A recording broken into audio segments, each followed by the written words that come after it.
At noon, we'll talk with Joel Penfield, One Royal Way podcast. All-star break for the Kansas City Royals and the rest of Major League Baseball. Royals could have taken their all-star break about a month and a half ago.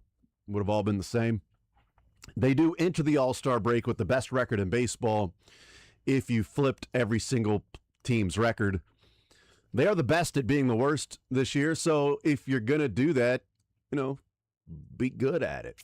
And they're really good at, it's like so many people focus on the 59 and don't give enough credit to the 38. They still went out there and won 38 games, yet people are ignoring the 38 wins and focusing so much on the 59 losses. It's still early. It's not even July 14th yet. If you're going to suck spectacularly. Right? That's what they say. That's the old adage in baseball. It came from, the dead ball era. I actually think it was the Mets. Was it? I believe that actually came from the Mets when they had that season. Am I right, Jack? Sounds right. Yeah. Sounds about right. Yeah. So the All-Star break is here. There is something cool going on today, and that is Jack Caglione in the Home Run Derby. We'll talk about that. Netflix airing the Home Run Derby tonight. Sports Radio 810 airing the Home Run Derby tonight. We'll talk about what the viewing may be with the new rules that they have changed up from the timing to now you get 20 swings so you can take pitches. And that was the frustration before, was that there was 6 or 7 pitches in between swings to where they had to make it timed. So we'll see what tonight looks like. We'll give our thoughts on what we think Jack can do in the Home Run Derby. We'll go through the latest at ESPN with their rankings. Today they released, Jeremy Fowler in his straw poll with the execs and coaches and scouts released their quarterback rankings. We'll talk about that. We'll discuss, obviously, the thing locally that we want to get into and look at the rankings is where Bo Nix comes in. Or Patrick Mahomes, whoever, it doesn't matter, whatever. We'll get into all of that stuff. But Joel Penfield at noon. Mick Schaefer, 1 o'clock, KSHB 41 Sports Director. Learn Funniest Best in the 1 o'clock hour as well. And coming up later on this hour, we'll talk with Dan McDonnell, head coach of Louisville Baseball. Zion Rose was the selection by the Kansas City Royals, pick number 6 overall. Let's start there because Major League Baseball draft, obviously, we've talked about, is so much different than the NBA draft and the NFL draft. We're talking about Mansour Delane starting week number 1 when the Chiefs take the field against the Broncos. Peter Woods starting, hopefully, in relative term, but in passing situations, I'd like to see Peter Woods off the bench and playing a decent amount of snaps. So maybe not starting, but rotational piece that we see from defensive line, because you've got Jones and Tonga, but on third down, passing, I'd like to see Jones and Peter Woods in there and not Tonga. So we'll see what happens with that. But the NFL draft, we know you expect those guys to come in and be players right away. Major League Baseball draft, it's such a crapshoot as it is to begin with. And then, of course, you have high school kids, college kids, third-year eligible, 4-year seniors, all of these different pitchers, hitters, catchers, two-way players. So it's much more of a dice roll in the draft. There are some that are at the top that feel like, quote-unquote, can't-miss guys. We've seen the Royals be right a number of times. We've seen them be very wrong a number of times. All that to say, I have no clue what Zion Rose is going to look like. No idea what he's going to end up being with the Royals or a trade piece to bring in somebody else. You never know what the future of these particular players are. What I don't really want to get involved with, and you guys can weigh in here as well, is, well, they took him pick number 6, and this person had him ranked the 15th overall prospect. Or this guy was thought to be like the 19th or 20th pick in the draft, and they took him pick number 6. The Major League Baseball draft is so crazy. A number of years ago, we talked about locally Carter Jensen. If it was just a draft like the NFL draft, he wouldn't have gone in the 3rd round. But it's the way you pay the money and you talk to different teams. We heard from Joey Hammond, Josh Hammond's dad, last year, and said that they were negotiating with 3 or 4 different teams before the pick, and they decided they would agree to the terms with the Royals, and that's why the Royals took them where they did and not other teams, because they had negotiated the contract before the actual draft pick. Nobody's doing that in the NFL. You're taking the player that you want. So we also hear Brian Bridges after the first day saying these 5 guys will be in Arizona next week. When asked by Annie Rogers about signability, anybody you would be concerned with, these 5 guys will be in Arizona next week. 16 of the 21 players they took were pitchers. Zion Rose is the number 1 pick. That's what everybody will focus on. They'll look at it and say, going back to 2009, the number of all-star selections the Royals have taken in the first round is 3? Foster Griffin, Chris Bubich, and Bobby Witt. Am I missing one? Bubich was a sandwich pick. I might be missing. That was off the top of my head. I'm just trying to remember, because Foster Griffin is the fun one that, is an all-star, not with the Royals. The Nationals? Is that where he's at now? And now Bobby, we know about Bobby, but Bubich last year, they had a stretch of 3 years where it was pretty rough with Asa Lacy, Mazzucato, Gavin Cross, Blake Mitchell still coming along, but he had the injury that cost him a year. So that's 4 years of drafts that haven't first-round picks that haven't materialized in the big leagues as of yet, and that's rough. 16 of the 21 players were pitchers. Zion Rose, pick number 6. He's an outfielder, a bat. But, man, there were mixed reviews from people on Twitter of a surprise, a reach, signability. They're going to save some money and go sign somebody or draft somebody later on. I've got many, many thoughts on Mansour Delane and Peter Woods and R. Mason Thomas, and guys you expect to see that you watched a lot. It's such a different draft in conversation because 2 years from now, I remember Jack Caglione, that was different. Jack was a little bit different. Bobby was a little bit different because it was Adley and Bobby, and that was really it. And Bobby could be the next great shortstop if things work out for him. And obviously they did. But there are some where you're like, this guy, I can't believe Asa Lacy is there. Thank God Asa Lacy was there. The Mazzucato draft was really about Kudrna and Carter. Gavin Cross was, this guy's one of the best college bats, coming out. And then Blake Mitchell was a high school kid as opposed to Kyle Teal or some other things in conversations that we had. I don't know that there's really a, my God, how did you pass on this guy? Because after the first 5 players, it seemed like there was a ton of players that were thrown into a bucket from many different people scouting and saying, I'd have gone with this guy number 6 or this guy number 6. That guy looked to be like number 18 to me. Felt like they were all sort of jumbled together by other people's assessment, Sterling. Yes. That I didn't watch a second of these particular players. I think the hardest part is just from a macro level.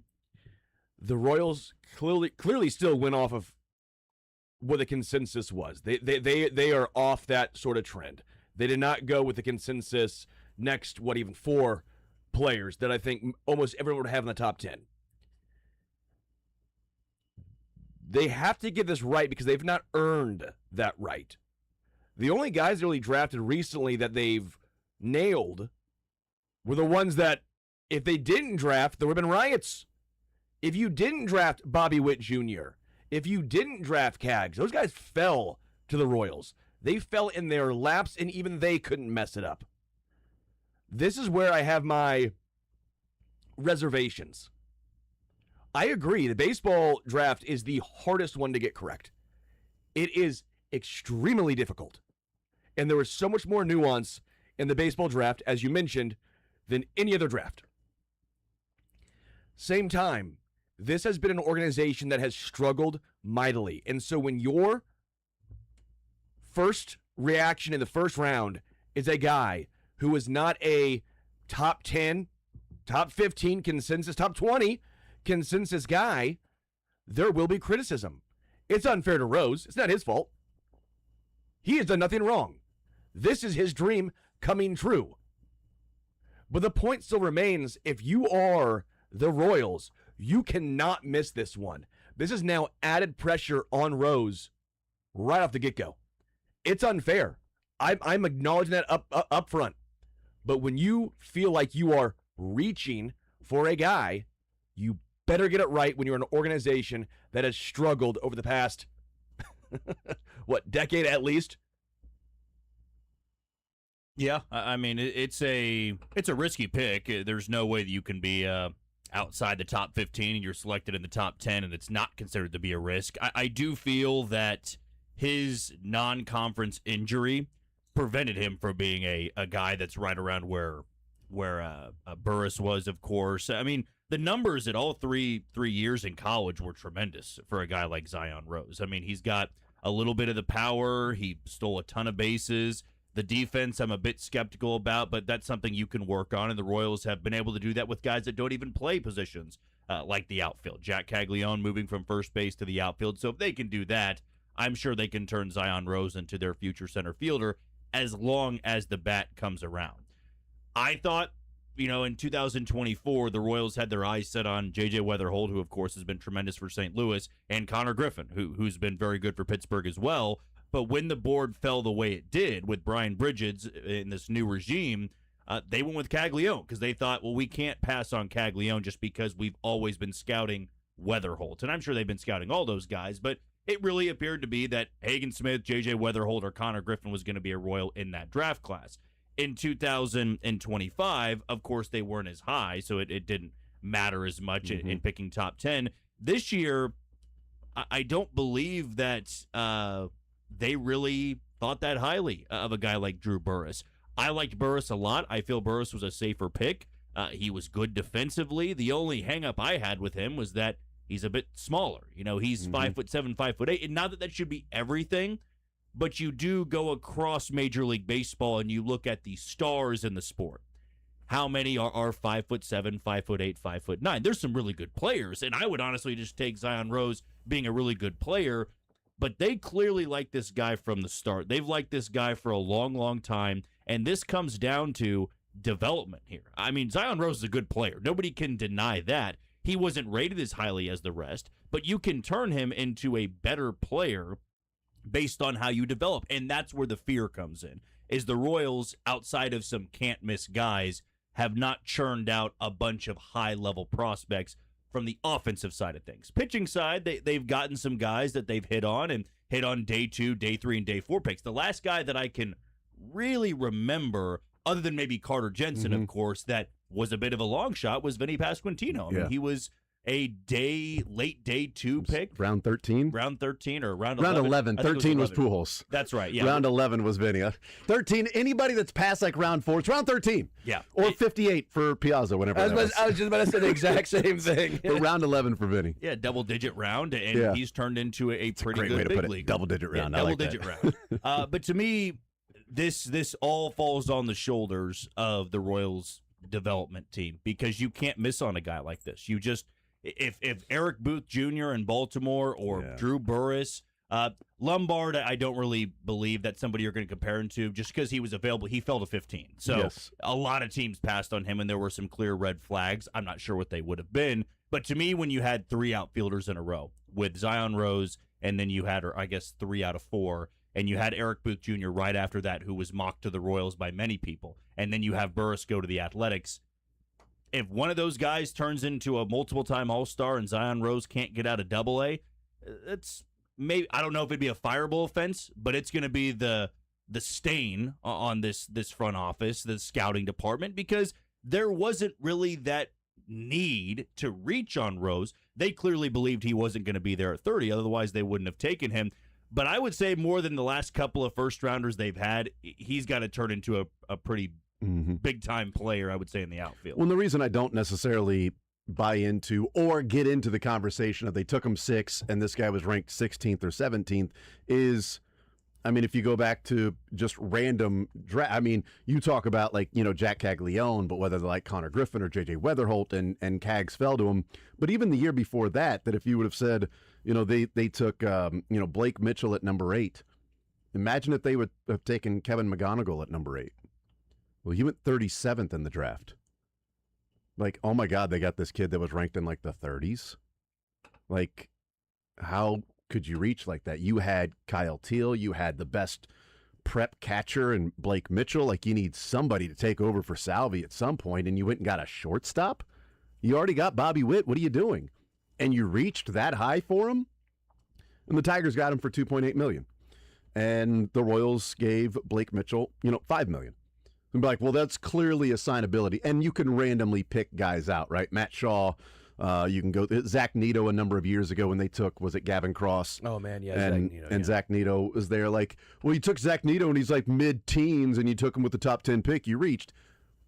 Maybe they do reach on this, or maybe he's the guy that you look back on and go, wow, look at the next 7 picks, and they never materialized, and the Royals got Zion Rose, and he turned out to be a center fielder that played 8 years for the Royals in the big leagues and hit 15 home runs, stole 25 bases, played a good center field, batted 280, got on base at 330. Nice player for 7-8 years, and look at the guys behind him that you could have missed on and taken this guy and that guy.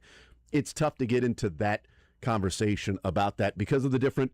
Because also it's like, well, this guy was ranked in the mid-teens. Okay, well, were there a bunch of high school pitchers ahead of him? Probably not, because that really wasn't a big thing this year. But were there a bunch of specific positions ahead of him in just random, where it's like, well, the Royals weren't looking at whether it's this or that, or they weren't looking at the guy that might be a reliever, a guy that might be a starter, but it takes a little more development, or a guy that has one amazing pitch, and they're looking for different things. It's how the scouting comes in. It all comes down to whether or not they're right. Doesn't matter where he was ranked. Doesn't matter what other teams may have thought of him. It matters where he's ranked. Let's hear from, let's hear from Baseball America. This is after the pick. And so for those that are concerned or worried or think it was a bad selection, and we'll see. Time will tell with that. This is from Baseball America right after the pick, a breakdown of the Royals taking Zion Rose. Zion Rose is not a, wow, that was an out-of-the-blue pick. If you look at our rankings, you may go, oh, he went significantly higher. But we've been trying to emphasize over and over here. One team may have Drew Burress here, and another team may have Zion Rose, and another team may have Derek Curiel. There wasn't this massive gap of separation, whereas there was if you said, oh, I'm going to take one of these guys over Grady Emerson or Von Lackey. We did know that Zion Rose was somebody who had late helium. He was somebody who we really liked going into this draft. He has a lot of the skills that play at the top of the board. And I think we also saw that there was kind of a premium on athleticism at the top of this year's draft, of which Zion Rose has ample. And so that is another reason why I think it's not really that crazy of a pick at all. I think that if you're, really going down the board, it would be a little bit more noticeable. But this felt within range for a draft that did have a lot of murkiness beyond the top 4 or 5 picks. And that seemed to be the consensus, top 4 or 5. And his point being, if you took Zion Rose over, Grady Emerson, you might be like, okay, what are you guys doing? Like, this is clearly they are going on the cheap here, because you don't pass on that guy or Lackey or, the consensus top 4 guys, and then it was or 5, and then it was a big jumble of a lot of other players. It's kind of like what trying to think of the position this year in the NFL draft, that it was like, there's so many of them, and you just got to figure out which one a particular team likes. Was it offensive tackle this year? It was like there are 4 or 5 of them. God, the draft was just in April. Or it was wide receiver was also there with, I wasn't a big Carnell Tate guy, but it was Lemon or not Carnell. I was Lemon, Tyson, Tate. I was a big Tyson guy, not Tate guy. Lemon, those guys, and then you had Concepcion. So wide receivers was one of them, but there were other positions that it was like beauty's in the eye of the beholder, and there's a bunch of them here that you never know which team is going to like over the other. I don't remember what position was. It was tackles? Because you had Maligoa and Fano and I think tackles and wide receivers. It wasn't cornerback. I know that because there was only one of those guys. But you got a guy that's in the mix of 10 to 15 players after number 4 or 5, and we'll see. They have to be right. That's all there is to it. Do we see him? Because part of me is intrigued. Toolsy is a good word, but yet he was not a traditional center fielder. Like he was a catcher that moved to played left field. But can he turn into a center fielder? Because he's got the athleticism to do that. Hopefully he can. I mean, what do you guys think? I mean, that seems like a reach, especially in the kid. The Royals don't traditionally do that. Do we see him more as a corner outfielder, or do we see that transition? I know it's obviously early, but I think you draft for the bat and the athleticism and then figure out where he's going to go after that would also be, in a good way, that's my point here, Yeah. different from the previous regime. Drafting for the bat first and not saying, let's get this athletic guy who's a defense first dude with speed and he can play 6 positions and we'll do. They went with the bat first. That is a different situation than we've seen from the last regime. I would say that I'd like for them to develop him as a center fielder, but really the bat's what matters here. The Royals taking an offensive player, a college bat, you really just hope that they can be a key cog in the middle of your order or top of the order years down the road. And I would say that he profiles to be more of a leadoff type of guy. I know that college, it is quite the jump for guys, where he had the same amount of strikeouts as he did walks. He hit 417 in 36 games this year. Like, you can expect that to not be the numbers. He might do very well, and I believe the first step is just going to Low A Columbia this year and playing really well going into the offseason, and then who knows? Maybe they could start him in Double A next year. He is on the younger side, so that's maybe why they also liked him a lot, is he just turned 21, I believe, so you're going to have a full season of him still at age 21, give him time to develop, and you have a guy that I really think can be your next future center fielder, but so much goes into this where he's not a can't-miss guy. He's a really good player, and that's why I tend not to over-dramatize these picks because I have not followed Zion Rose for 3 years or for 8 months, right? You can hammer the Royals for their inability to develop some of these guys. There are big league scouts in the room that know what a big league player is like, and they clearly believe he can be, but there's also the mental side of it, right? We don't know what Zion Rose is going to look like when he goes through extended slumps. We don't know what it's going to look like when he has some defensive miscues, right? I remember it was earlier this year with Jack Caglione. He talked about this offseason was about getting right mentally because he was mentally struggling so much. Why? Because he had never struggled like that before in his life. He has probably always dominated every level he's gone through, going back to 8U baseball to the minor leagues, right? He never struggled in the minor leagues. So with Zion Rose, this is a guy you don't need to rush. You can take your time here, and I really hope they do. But also, we got to think about it this way. The Royals, yes, have missed on first-rounders. I believe their biggest flaws when it comes to their draft classes is they don't hit on any guys in day 2 and day 3. Rarely do they do that. They might get one hidden gem when they turn into a good player, but like Tarek Skubal was not a first-round pick. He was a day 2 pick out of Seattle University, right? So it's about finding those really good players, and I honestly thought the Slidham pick, their 3rd selection, like that to me seemed more overslot. That's a kid who's throwing 98 in high school and has some really plus pitches that usually 18-year-olds don't have at this point in their young careers. I liked a couple of the college bullpen arms they took, and they said, we believe they're going to be bullpen arms because you know what? That's a high success rate. You can probably say right now that Max Yell could be a big league bullpen arm in a year or two. Like, you might want to try him as a starter. He was a starter this year at West Virginia, and McIlvain out of Arkansas, he was their number 1 arm. He was their closer, but he only threw 38 innings. But you could have a higher success rate where 2 years from now, maybe late next year, if both those guys are in the bullpen for Kansas City, well, let's see what they have, but they have really good stuff, and that's what I try to identify here. When you have mistakes, you have misses in the past, how are you going about it differently? They clearly believe they got to bolster this farm system again with pitching because they have a higher success rate with developing pitchers than they do hitters. But that's maybe why they went with Zion Rose of this needs to be our prized guy, but that doesn't mean every other pick we had is a throwaway pick because we got to make sure we hit on Zion Rose. Let's take a timeout. We'll come back. We'll continue rolling. And on the other side of the break, we will talk with the Louisville baseball head coach, get his thoughts on Zion Rose and the 3 years or 4 years he had Zion there, moving from catcher to outfield, and what the Royals are getting in Zion Rose. We'll take a timeout. We'll come back. We'll continue rolling. More Zone next.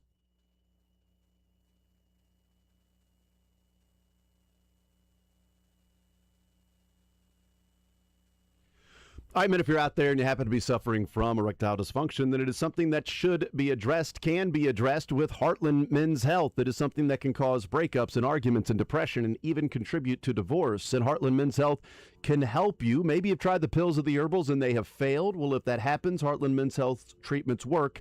If that's the case, they have success rates, treatments well over 90%. Heartland Men's Health successfully treating men in the Kansas City area. Simply schedule a consult with Heartland Men's Health today. Your initial visit, $99. That includes a medical consult with a licensed medical provider, T and PSA test, and if medically advised a test dose. And if the test dose doesn't work in the office, your visit, it's free. If it does, there you go. They have an expert staff with 3 locations to serve you: Overland Park, Independence between Blue Springs and Lee Summit, and North Kansas City. Call them today at 844-447-6600. Tell them you heard about it right here on Sports Radio 810 WHB, 844-447-6600, or visit heartlandmenshealth.com.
All right, we'll continue right here on Sports Radio 810 WHB, heading up until 2 o'clock. Joel Penfield coming up at noon. Mick Schaefer, 1 o'clock. Learn funniest best from the weekend in the 1 o'clock hour as well. Tonight on Sports Radio 810, 7 o'clock, Jack Caglione, the Home Run Derby. It'll be on Netflix and right here on Sports Radio 810 WHB. Over the weekend, Major League Baseball draft took place. The Royals with the number 6 pick, and they took Zion Rose out of University of Louisville. And joining us now, head coach of the Louisville Cardinals here in the zone with us, it is Dan McDonnell. Dan, how are you, sir?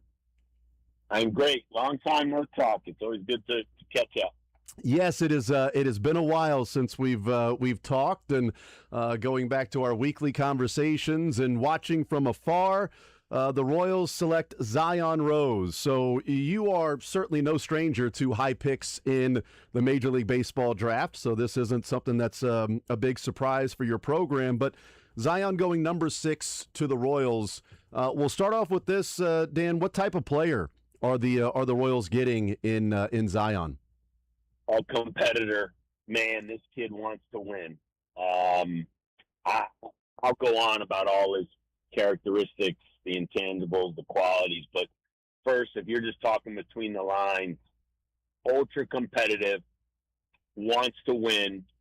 And I would think as a fan, first and foremost, that's what you want. Yet you can evaluate the talent and the pros and cons and great and good and where he needs to get better at. But I'm just telling you, man, this kid is preparing to win. And when he shows up to the ballpark, it's about winning. And in a crazy, crazy time in college athletics, he helped our program get back to Omaha, finish in the top 4 in the country, where we've had some tough times and we've fallen on some tough years because of the landscape of college athletics. But this guy dug in.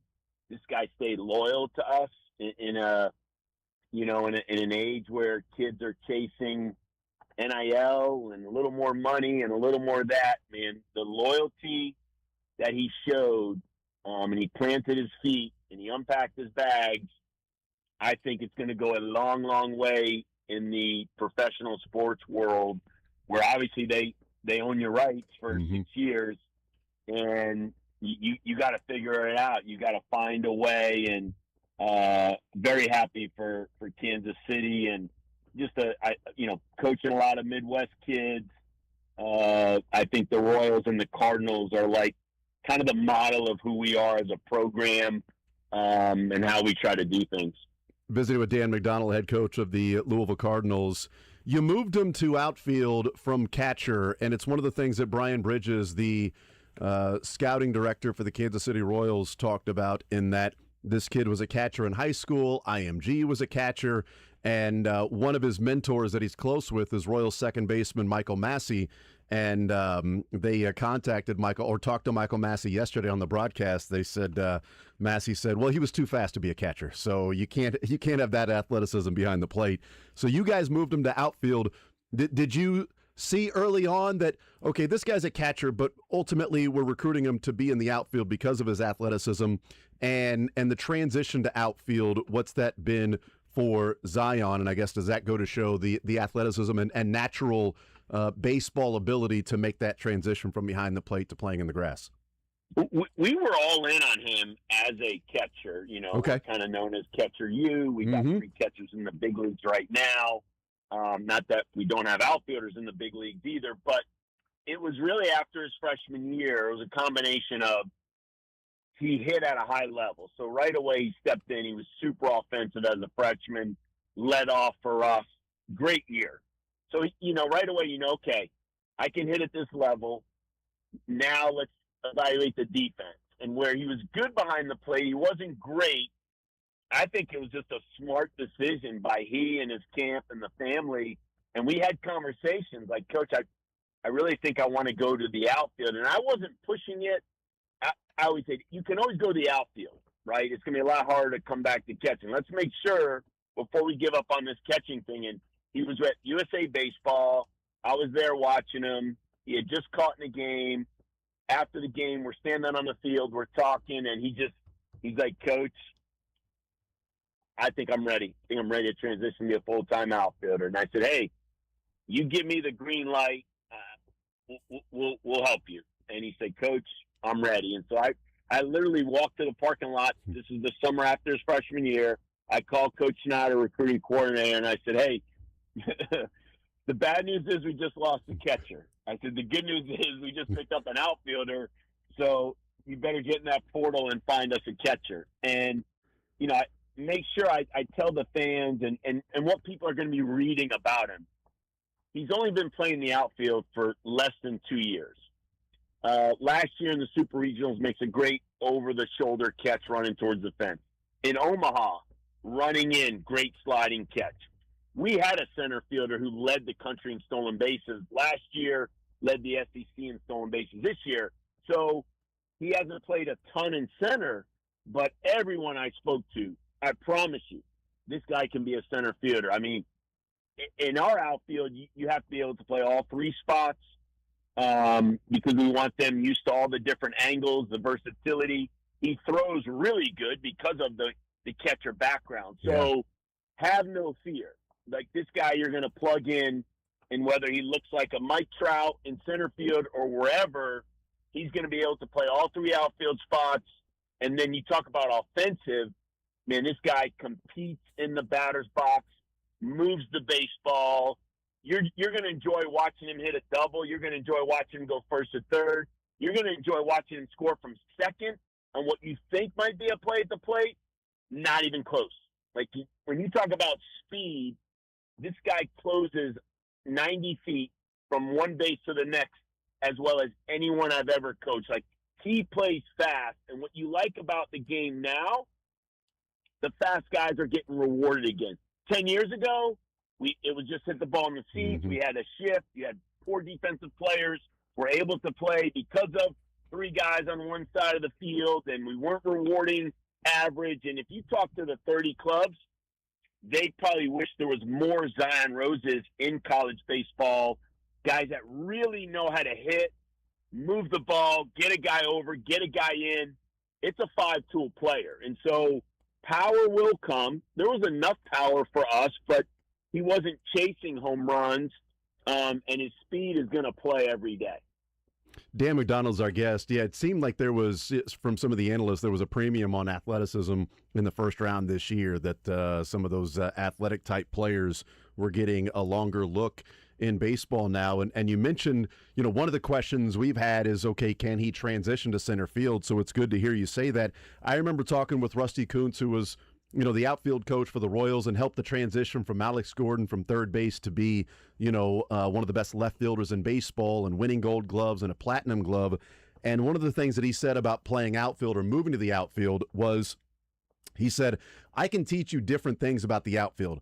What I can't teach is if you have the natural gift of seeing the baseball and knowing where it's going to go after it's hit. He said, Alex, I knew immediately was going to be a great outfielder because the ball was hit and he just instinctively could read it. He goes, I can't teach that. I can teach taking a first step. I can teach, you know, routes and things like that. But that first instinct, it sounds like with Zion, that moving from catcher to the outfield, that maybe is something that was already there for him, that he could have been a center fielder, even only playing outfield for, you know, a couple of years, but playing left field because of that, which can even be more difficult playing the corners because you're reading the ball and the spin and, you know, the slicing or hooking away from you, and you're not in charge, so you've got to peel off if the center fielder, you know, calls the baseball. So it might be a little more tough to transition to a corner outfielder spot, but it sounds like center field is a spot that could be the future for Zion, and maybe that transition to the outfield was a little more natural than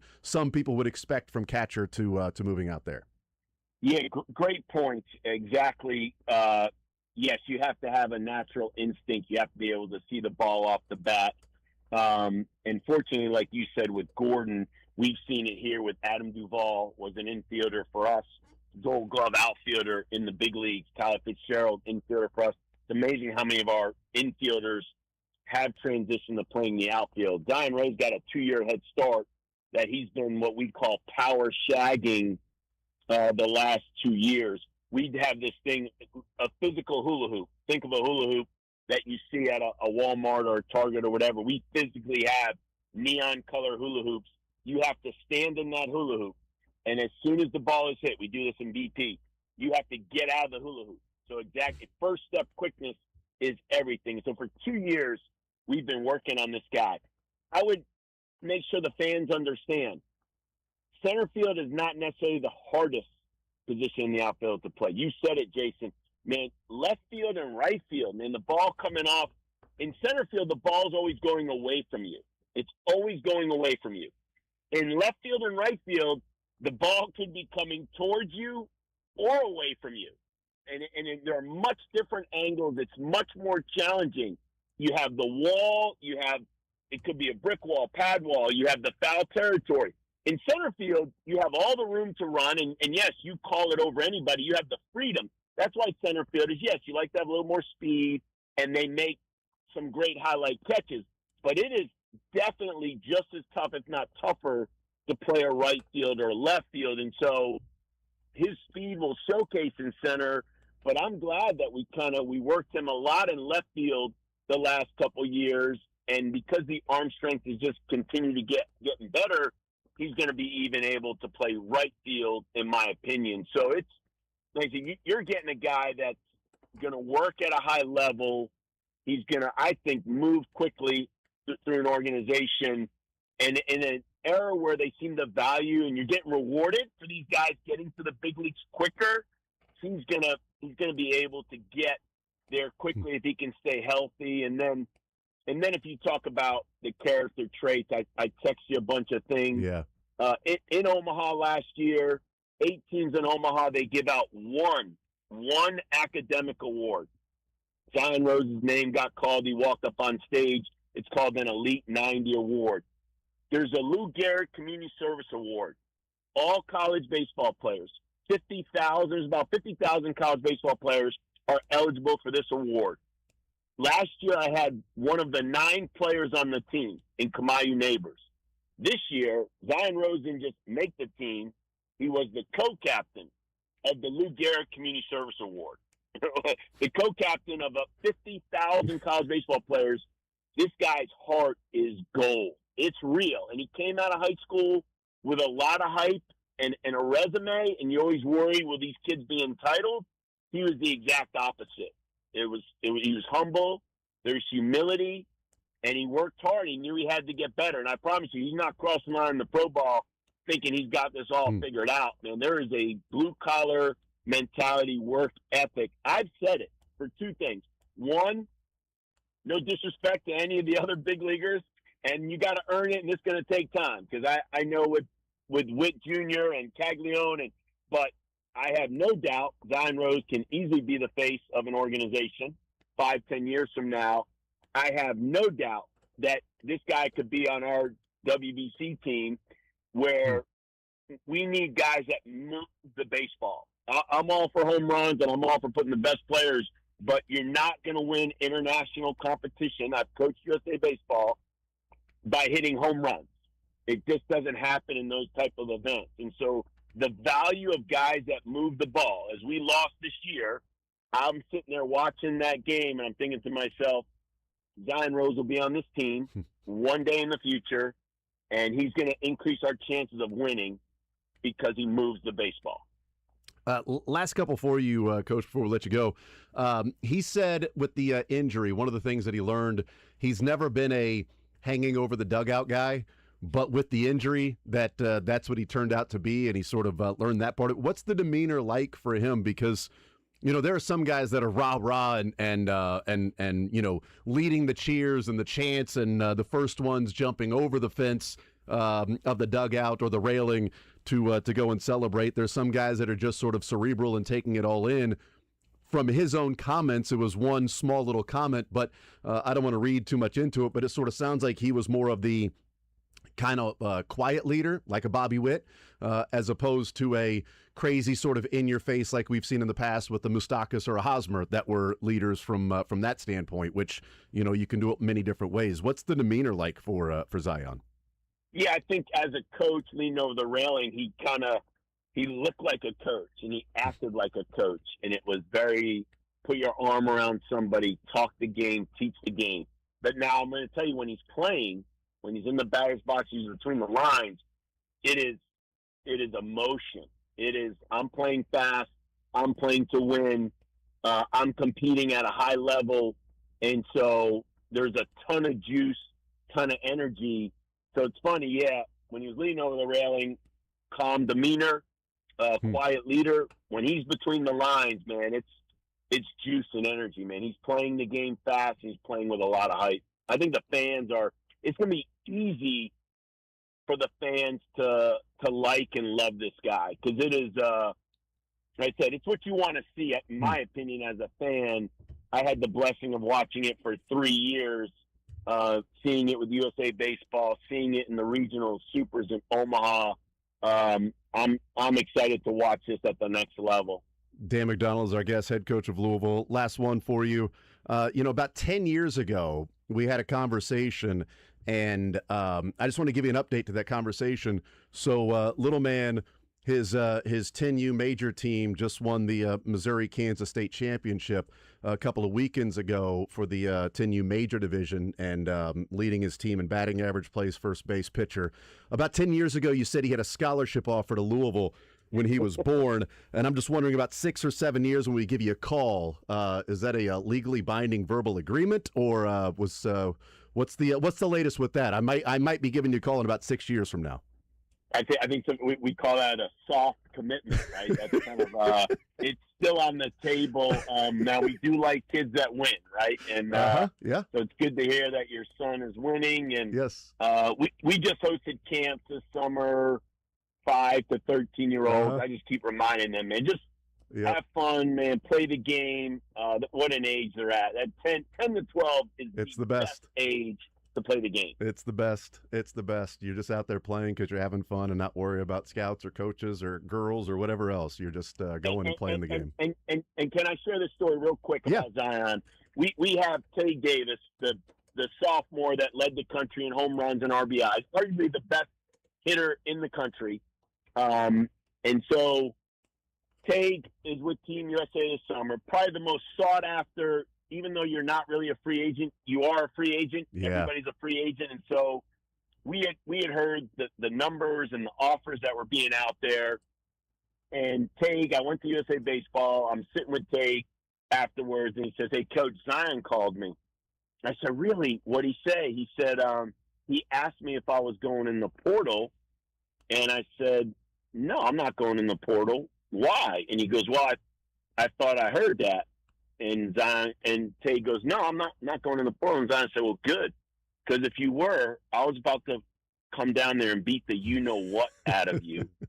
and just in a day and age where they're not necessarily seeing the loyalty, I'm here for the school, I'm buying in. I try to tell these kids when they sit on my couch, hey, listen, man, you can bounce around 3 years of college or whatever, and you could chase the highest dollar amount. But at some point, you got to unpack your bag. And when a pro team drafts you, they own your rights. So you can't sit on their couch after a year or two and say, hey, I think I'm going to go to this organization because we don't win enough. You know what they're going to say? They're going to say, why don't you help us win more? We're paying you to help us win more. And you better figure out a way to dig in, settle in, and help a team so you can help an organization win. That's what you guys are getting in Zion Rose. This guy stayed at Louisville, if we're being honest, 33 cents, 50 cents to the dollar, what he could have gotten on the open market, and wanted to be in a program where I want to get better, I want to get coached, I want to help this team get back to Omaha. And he did all that. And for it, he's getting rewarded, and I'm telling you, the Kansas City fans are going to get rewarded. Dan McDonnell, our guest, head coach of the Louisville Baseball Cardinals. Dan, thank you so much for the time. I appreciate it. I'm excited to see Zion in a Royals uniform, hopefully not waiting too long. I know he'll be in Arizona next week. I think he'll be in Kansas City this weekend signing his contract and meeting some of the media there. So looking forward to that. Thank you so much for joining us, man. It was great to catch up and talk soon. Hopefully next year we're talking about another Louisville Cardinal drafted. Thank you, sir. Amen. Thank you. Absolutely. There's Dan McDonnell, head coach of the Louisville Cardinals. High praise there for Zion. And one of the things we were wondering is the transition from catcher to outfield would that then also be the next step of left field to center field? And it seemed like the only reason he wasn't the center fielder this year is because he was blocked by somebody who had already been playing center field, led the team in stolen bases, good hitter. So then you go and put him in left field. But certainly what Dan was saying there is everybody you talked to said this guy can be a center field and a competitor. And it's one of the things that Brian Bridges was glowing about in the press conference was the makeup of Dan McDonnell, or of Zion Rose, and the things that we heard from Dan McDonnell there about Zion Rose is the makeup and how much of a competitor he is. We'll take a timeout. We'll come back. More Zone next.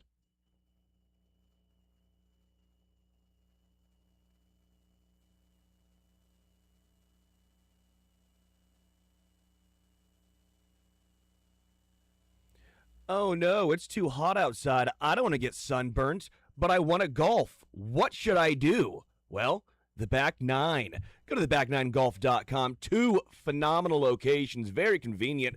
Overland Park off 75th and Metcalf, and Liberty just north of the Liberty Triangle. 24/7, 365 access. And if you want an ICB, an ice-cold beverage, some food, you can always bring it in as well. It is Full Swing Sims.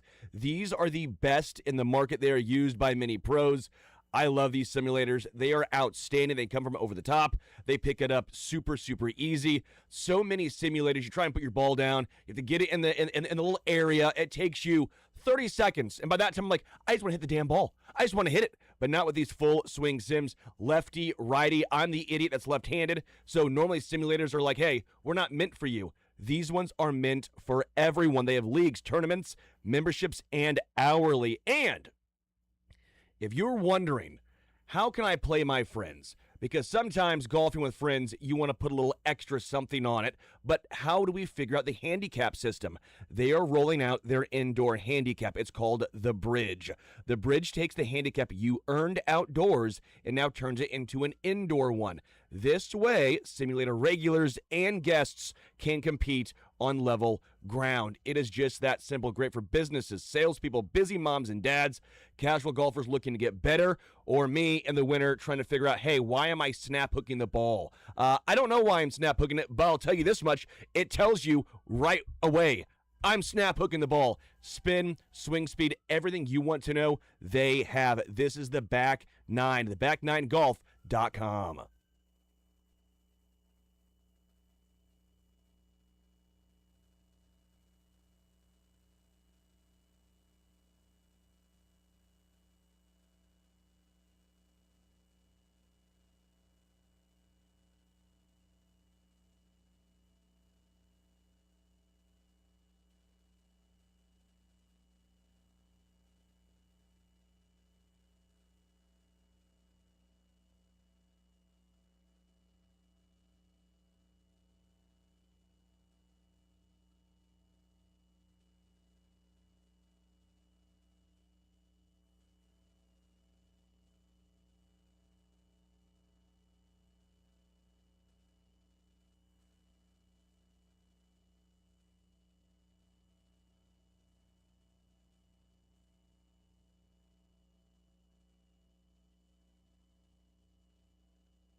All right, everything's up. Went a little long there, but good stuff about Zion Young or Zion Rose.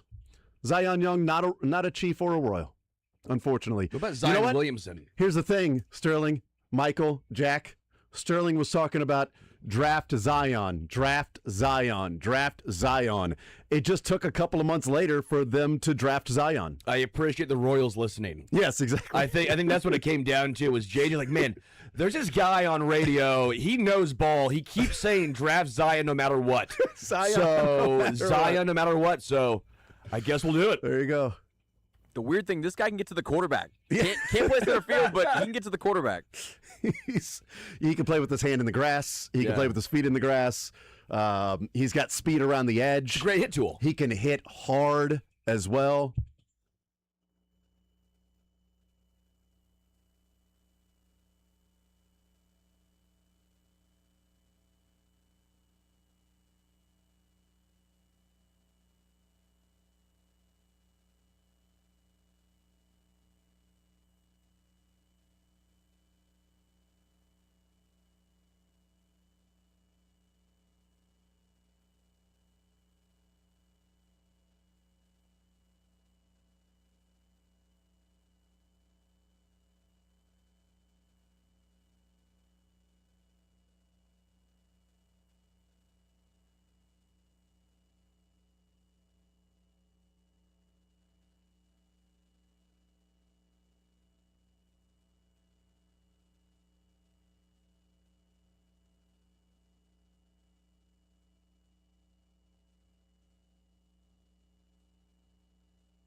All right, we continue right here on Sports Radio 810 WHB. Jason Anderson with you, Sterling Holmes, Michael Darcy, Jack Johnson hanging out with us.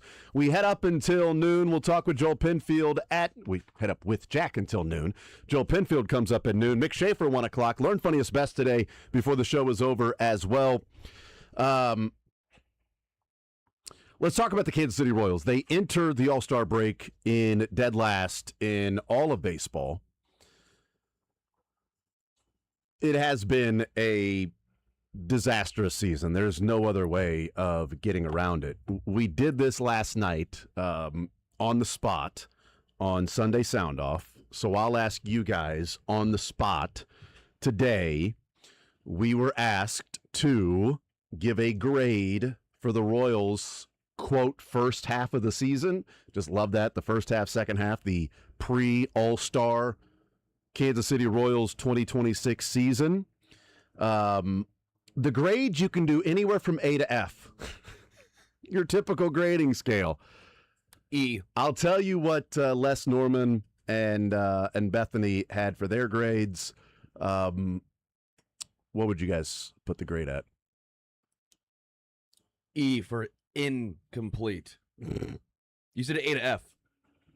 So technically, That's a good point. Technically, you dumbass. Yeah, why did they skip E? Because of fail, I guess. I get it. I'll say B minus For the season? for the draft. No, for the season, this is an F. This is an F plus. Realistically, because Cags and Carter have done something, but this is a fail. This was not a rebuilding year, not a retooling year. This was not a figure out what you have year. This was an all-in year, and they're all out. This is the worst team in baseball. This is a team that's not particularly young. This is a team where even guys that you somewhat built around, and Vinny and Michael Garcia have both got injured and have underperformed. Noah Cameron's taken a step back. Your young pitchers have either gotten injured or not been good. I don't know how this is anything but an F. Or, again, if you say D minus because of Cags and Carter, I guess. But this is beyond disappointing. I cannot imagine when we went into this season, clearly by the ZOUs, that this was even in the realm of possibility. Even you guys that went under with the over-under ZOUs at 86.5, even the unders went 86 for you and then 85 for Michael and Mick. It wasn't under at 70 wins. 86.5, you had 85 and 86 were the unders. The entire bullpen needs to be redone. Probably 3 pitchers at least for starters for next season. What, 4 positions at least? You went in thinking this year was the only holes you had were the outfield, and you thought you fixed it with Isaac Collins and Cags. And then as you head into the next season, you found out 12 holes, if you count all the bullpen. Yeah. I mean, seriously, this team is leaking water, and they have no buckets to bail them out. Yeah, I mean, this would be a pretty profound F failing grade for the Royals. You can't have the expectations of winning this division and making a deep run in October and be tied for the worst record in all of baseball. And you have the highest ERA speaking of your bullpen. It's been an absolute dumpster fire out there. Offensively, look, I mean, we can bring up the positives of Jack Caglione and Carter Jensen. I believe they have had somewhat pretty good first half of the seasons, but it's not like they're performing at a superstar level. I mean, Caglione has been good. He's been above average, right? Carter Jensen, actually, because of that recent slump on the final road trip of the first half, he's now below league average bat when you're looking at OPS plus, WRC plus, and that's going to happen. He's going to go through the ups and downs a little bit. But I would say that what this reminds me of is back when you were in college, if you ever had a class like this where it was, you know, if you fail this test, right, we have now gotten the failing grade. It's the term paper or whatever it is. You still have the second semester, but you failed it, and it's okay. You will be kicked out of this class, or you will get an F for this entire course unless things are different. We'll call it next year. So they've already failed this year, right? So next year, this is kind of that oh bleep moment of we're nowhere close to where we should be for being a contender. you now know a lot of things. Salvador Perez cannot be an everyday player in your lineup anymore if you expect to be a contender. Seth Lugo, it was a bad contract, right? We now know that it's not going to get much better after this. Your entire pitching staff, which is third worst in baseball, it needs a makeover, right? And if the Royals would have... Needs a new face. Yeah. Makeup's doing nothing. It needs a facelift. I mean, you go into this year, you go into the deadline. We'd all take... I'm not trying to say we wouldn't take a 500 team right now. If they were competitive and getting by in the same way we were last year, you'd take it. But also, I'm sure it would allow the front office and everybody involved in the offseason, if they miss the postseason, to go, well, we just need a couple of pieces here and there. I think that's what last year was. They said, hey, this pitching staff is pretty good. We had all the injuries, right? We had all the injuries, and, this guy didn't really turn into what we thought he could be. Let's go get a couple pieces here and there. Let's add Matt Strahm to the bullpen. Let's get an Isaac Collins and Nick Mears. We'll get over the hump now. And it was such a catastrophically awful first half. It is that wake-up call where when you were in school and you failed, and it's, I don't know the material as much as I thought I did. And if I don't turn things around, I am going to be kicked out. Or in this case, we're going to lose your job. I mean, you go into the offseason, look, if you lose 100 games this year, and you already lost 100-plus in 2023, and your lone playoff appearance was mainly due to the White Sox being 43-119 that year, then it has to be a complete 180. In the same way it was a 180 in 2023 going into 2024. I mean, it's not like the American League is filled with a bunch of alphas here. It's a terrible league. There are a lot of underachieving teams and teams that don't have bright futures. The Royals right now appear to be one of them. But that's why I would say this is a F. And if anybody says it's higher than an F, then you are accepting too much of this. Jack and Carter have been good. Bobby's been really good.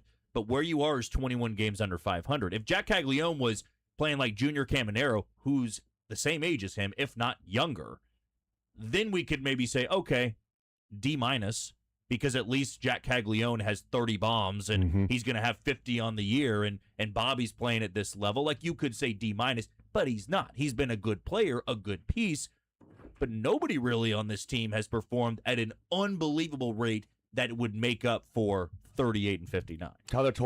Tyler Tolbert's weak. If that does it for you. I gave it an F as well, and that I don't think there's any other way around it unless you are grading 50% of your grade on participation in that class, because they have participated in every game this year. They have shown up to every single class this year. They have not done well in the class. Sometimes they're talking. Sometimes they're not paying attention. Sometimes you got to tell them to leave the class early. Sometimes they stumble and hurt their foot on their way up the stairs in the class, and then they have to go to the nurse's office for a week or two or the rest of the semester. But they have shown up to every single class this year. So Have they? Well, they've been there. They haven't show. They don't have to show up mentally. They're not taking notes. But like physically, they had a rain delay without rain this year. But they still showed up. They got there late, but they were there. 38-59. They have played. Members of the Royals have played in every single one of those games.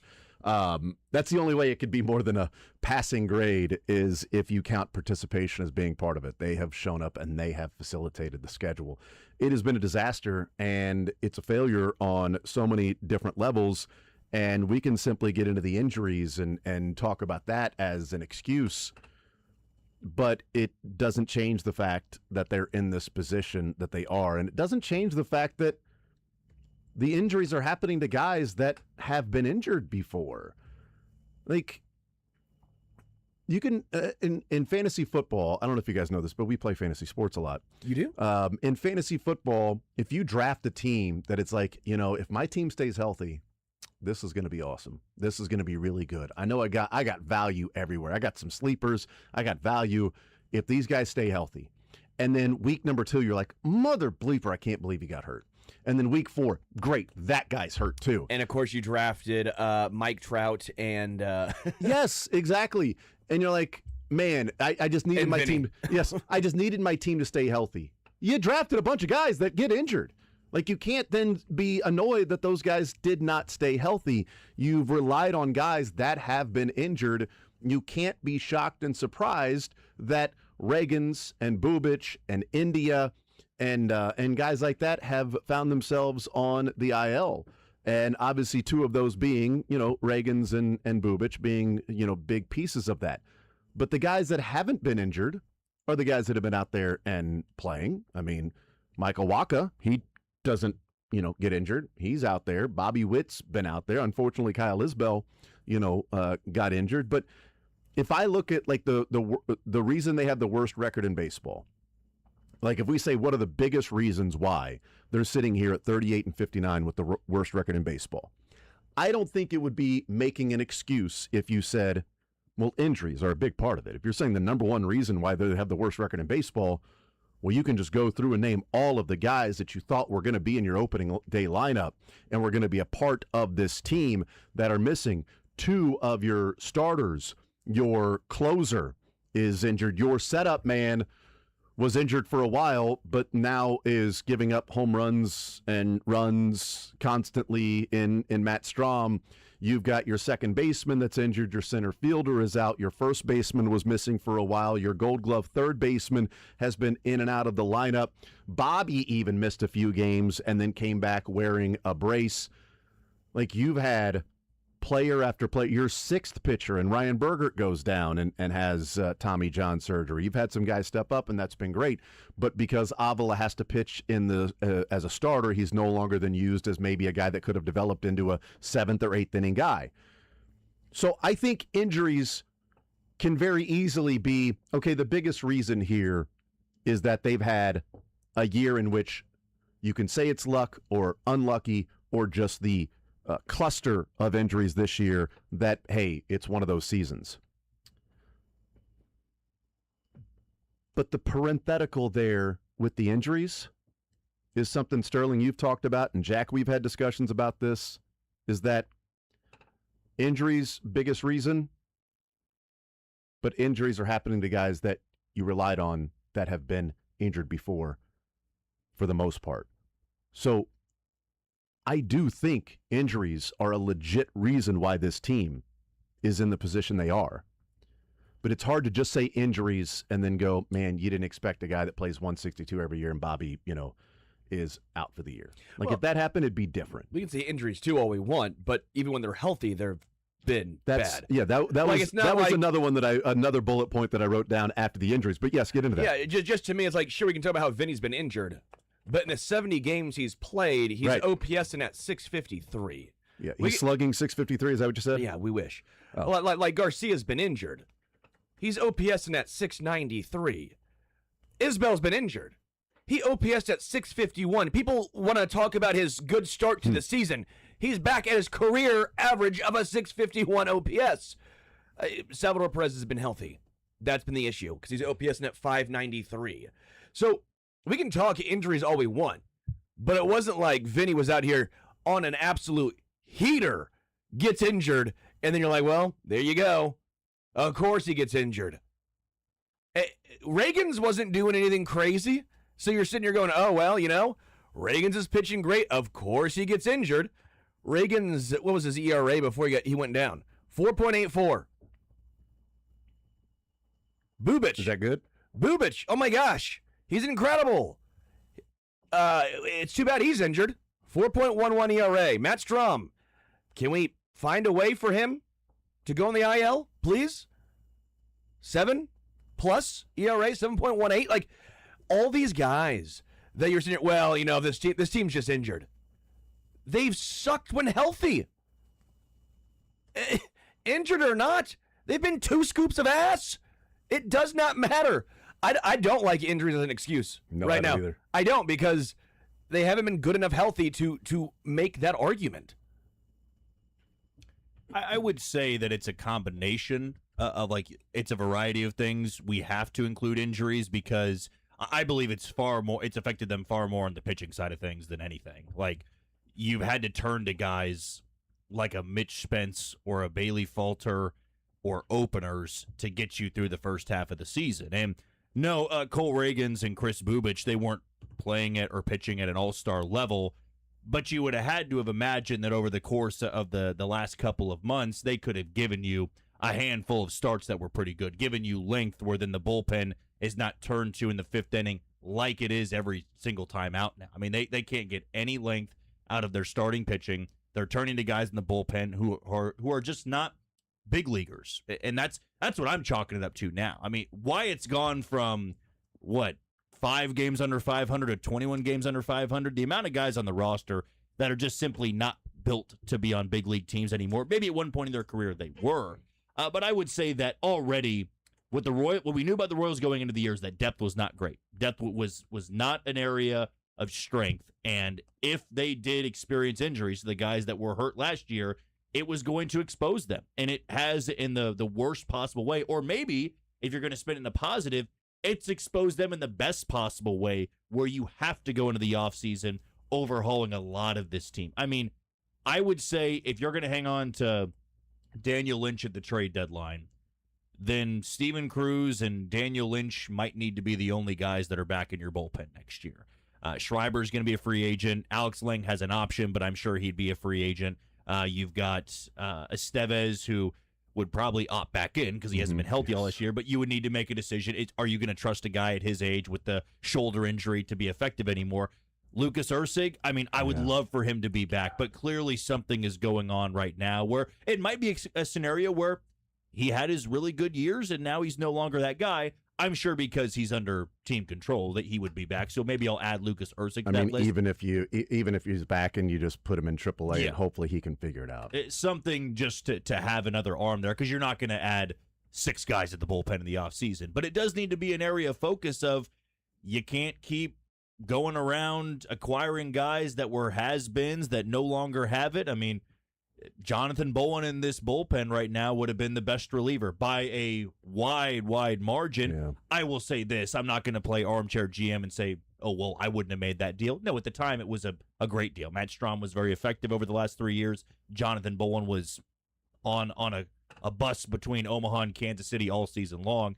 It made sense at the time. But to me, that is the biggest reason. It's been the pitching staff and the lack of health there. Offensively, if this pitching staff was just middle of the league, they wouldn't have the worst record in baseball. It wouldn't be good, so don't get it twisted there, but it's a terrible bullpen. It is a starting rotation that has experienced severe regression, and you know what? They should have planned for that. I believe they put too much faith into guys like Lugo and Waka being anchors, and 35, 36-year-old starters cannot be anchors of a playoff-bound baseball team. They counted on Reagans being healthy. He wasn't. And they counted on him being healthy. They counted on him way too much because they overvalued him in the offseason, too. They did. But like Cole Reagans, when he comes back next year, maybe he's a bullpen guy. Maybe he's in the rotation. But guess what you have to do in the offseason? You got to find a new number one. It's not in Kansas City right now. There is no number one at the big league level or in AAA that could be the guy next year, which is why they're going to have to spend on one or they're going to have to trade for one. And you might need to give up Blake Mitchell. There are 2 guys right now in the farm system I wouldn't give up. That's Churio and that's David Shields. Of course, the new guys of the draft class, I'll add a couple names to there, but you got to start being aggressive if you want to round out this team again. The strength of the Kansas City Royals is pitching. When they have the 30th ranked ERA, worst in baseball in bullpen, the 27th ranked ERA pitching staff, they are bottom 5 in strikeouts per 9. That's a horrible pitching staff. What happened? What happened? No, but seriously, I mean, like, everyone's been. I can't not think of Drew Tranquil to Matt Derrick when you say what happened. What happened when Matt Derrick had the boot on? The only Das one Boot. who's been good is Waka, who's 35. Kolek's been good, but wasn't relied upon to be. Wasn't thought of that guy if we're talking about beginning of the season. But yes, go ahead. Because you look at Jonathan Bowen, for example. How could he not get any time in KC? Or did all of a sudden at age 29 he became a phenomenal pitcher? Is this team? Is it philosophical? Or are they not identifying the right guys? Because you look at his Savant page too. Holy bleep. It is amazing. It is bright red everywhere. He gets a ton of strikeouts, walks no one, expected ERA of 2.5, expecting batting average against of 198. What am I missing here? What are the Royals missing here? Well, I would say when it comes down to relievers turning into something, that happens across baseball, right? I know that Gabe Spire couldn't figure it out in Kansas City. He figured it out in Seattle. Cole Reagans never figured it out in Texas, figured it out in Kansas City. It comes down to the pitcher. It comes down to the pitches you want them throwing. I mean, Chris Bubich didn't have much of a career until Brian Sweeney came along and Zach Bove. And so the Royals just need to make a habit of every once in a while hitting on one of those guys that somebody else gave up on. Jonathan Bowen, the Phillies have a very good bullpen. They've got a lot of high-powered arms there, and he's been able to slide back into more of a lower leverage role, but then he's been trusted in some high leverage spots. But to me, it's been they've acquired or kept on a lot of guys for far too many years. Or you have 36-year-olds, 35-year-olds, 34-year-olds that are in the back half of their career, and you're expecting them to be their 28-year-old version. And that hasn't worked out this year. John Schreiber's still around. He's had his moments this year, but mostly is just been hit and miss. Alex Lang is their closer, and he's bound to have a blow-up every once in a while. The only guy you can really count on, and he's even had his moments this year, is Daniel Lynch. And when you got 1 out of 8 guys in the bullpen that can actually be effective, it's why when the bullpen gate swings open, this isn't to protect Matt Quatraro or anything, because he still has to pick the guys. Yeah.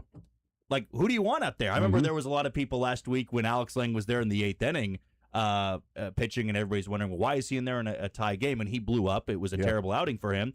It was because they were saving Daniel Lynch to close out the game because you had Ewing, Soto, 2 lefties in the 9th inning, so they were going matchup based with their best reliever. You couldn't get there because there was nobody else to go to in that spot because the bullpen is so bad. And why is the bullpen bad? They are out of gas at this point. Why are they out of gas? Because the starters are going 4 innings. They're going 5 innings, and there's not enough bulk. There's not enough depth in the bullpen to get you through the season, which is why this needs to be a second half where you are moving on from guys and you are just trying somebody out. There is no harm at this point. If you lose 110 games, you lose 110 games. You got to try other guys out in the bullpen at this point and see with all these dart throws if you can hit on somebody. And with Jonathan Boland, at the time, I love the trade because you got Matt Strahm, a proven guy, to come in and be a 7th or 8th inning guy because you didn't expect Urseg to be this guy. You were hoping Estevez would be close to the guy he was a year ago. I don't think anybody expected it to go from 42 saves to pitching 88, 90 miles an hour and not pitching this year. Even if it wasn't 42 of 46 or whatever it ended up being, if you're getting 38 saves or 35 saves, if you have 12 or 13 blown saves, it's not ideal, but it was a guy that you could rely upon, especially in the 9th inning with the lead. And there was also the bounce back of Lucas Urseg. He had the offseason. He'll figure out what was happening, and he'll get back out there and be the 8th inning guy. And if not, you've got Matt Strahm, and you've got Daniel Lynch. Boland, you're moving on from a guy who's 29 years old, who had a good year for you, and we've talked about the Royals being able to identify what max value is and being more transactional, I should say. You had a guy who showed up in 34 games last year in Boland that pitched to a 3.8 ERA. The Royals might have looked at it and said, this is the max we're going to get out of Jonathan Boland. And he's going into his 29-year-old season, and relievers are so up and down. Let's go and get a guy that we feel like is, another lefty in the bullpen because we got these righties here, and Avila we feel like maybe can fill that role. Then let's go get a lefty in Matt Strahm that has the experience that's been there for a team that's trying to win a division this year. Boland's under team control for 6 more years or 5 more years, whatever, till 2032 or 2030 through 2031. But who knows? Next year he might have a 5.5 ERA because that's how bullpen arms go. It didn't work out. I like them being more transactional.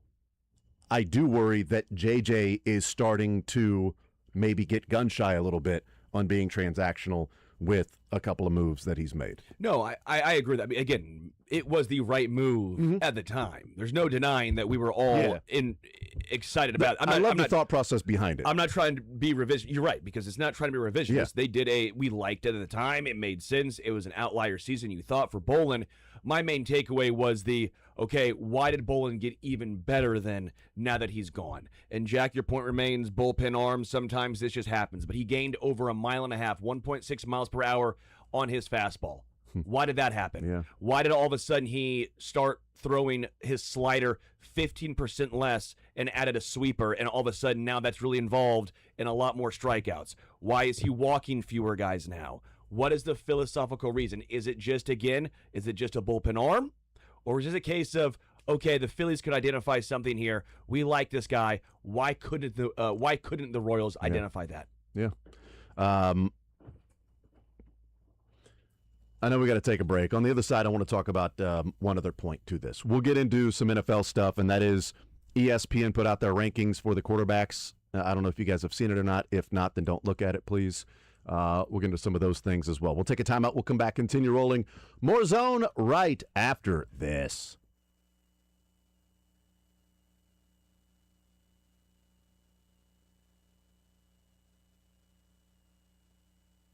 Well, you know, the beautiful game, the biggest soccer tournament, it is heating up. Only 4 matches left. 3 matches in the consolation match that takes place. Only 4 of them to go. One of them coming up tomorrow with France and Spain, the European champions taking on the runner-up from 4 years ago in the World Cup. Should be an absolutely fun match. And with Kalshi, you can trade every match from the opening stage all the way to the final. And one of the things that I've talked about that you can really take advantage of is depending on how a specific game is going. And over the weekend, one of those games being Argentina, Switzerland. Another one being Norway and England. Something happened in the Norway and England game that I was able to take advantage of on Kalshi as opposed to other places you can go. So on Kalshi, there's no house. So you're trading against peers in a live market. And as the probability changes, you can buy in and out of your position. For example, Norway, I had them advancing just simply because I wanted to see how the game was going and if the probability would increase and then increase my money, and then I could sell, making money, and not have to worry about Norway pulling off the what would be the big upset. So here's what happened. We know it was 1-1. Norway had the goal, and then they looked at the Holland foul. The goal went in. Norway's percentage jumped up. It had doubled the money that I had put on Norway to advance. They were going to VAR. And I went and cashed out, doubled the money, because when VAR wiped that goal out, it dropped all the way back to where the percentage was that I had originally traded it at. I guarantee you won't be able to do that at different sites. There, if you're watching, you're paying attention, you're on top of it, and you say, I don't know that this goal is going to stand. I think this is going to drop right back down. Boom, let me go ahead and cash out. And if it stands, hey, you know what? I still doubled my money, and now I can go and invest in England at 40%. And that's what I love about Kalshi. I did that with Argentina and Switzerland. I'll be doing it on Tuesday, where I look at the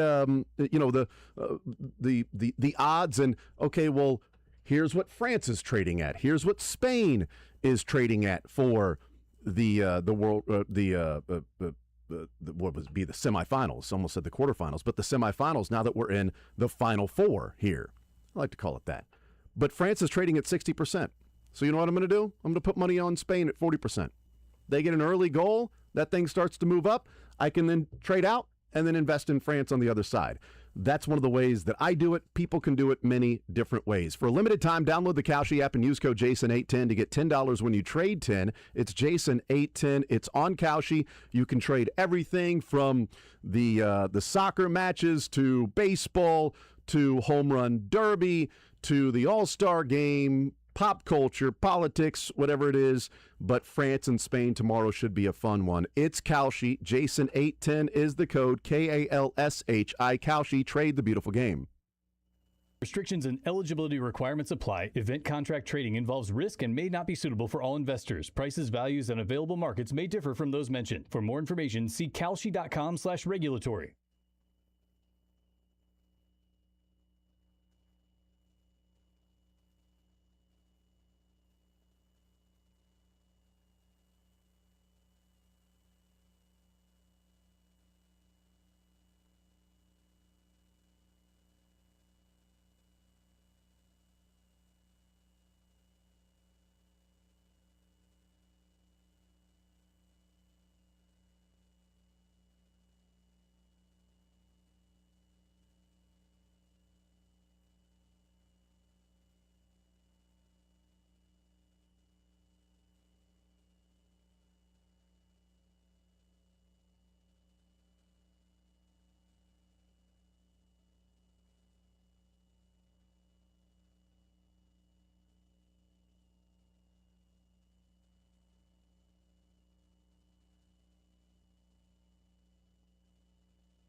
World Cup continuing to go on. Next match coming up tomorrow, 2 o'clock, France and Spain. That should be an absolute barn burner.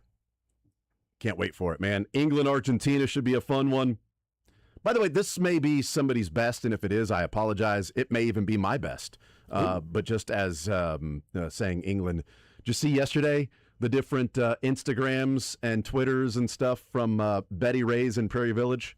No. In the afternoon, Team England went there and hung out. Oh, that's so fun. Yeah, so people were taking pictures with Jude Bellingham, Harry Kane, who was the guy that broke his arm. There's pictures with him in his cast.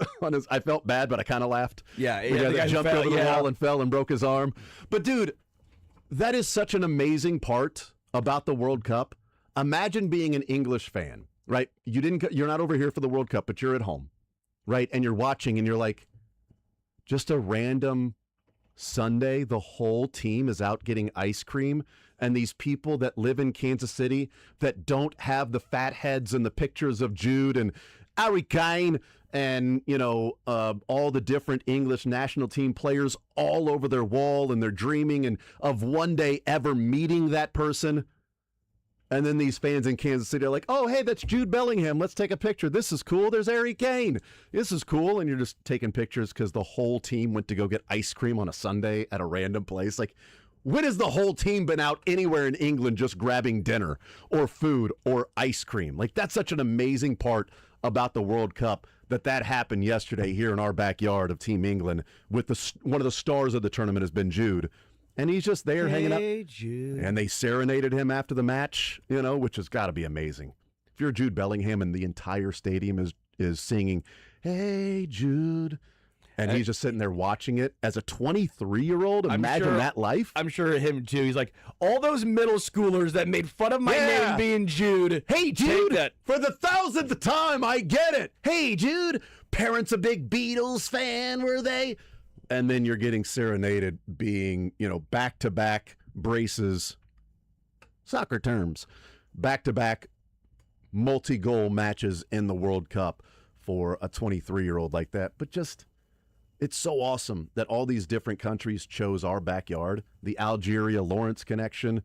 But to see that yesterday, why didn't you go to Betty Ray's? You're Prairie Village resident there, Sterling. Why didn't you walk over there? I don't live in Prairie Village, but I do like Betty I thought Ray's. you did. My bad. I didn't know that. Come on, I gotta make more than that so I can live there. I mean, I know how much you're getting paid for being on this show. I figured you'd probably live there or the National. I think was the other choice, right? Living at the National, was that part of Loch Lloyd? Mission Hills, yeah. Mission Hills, Loch Lloyd, the National. One of those three.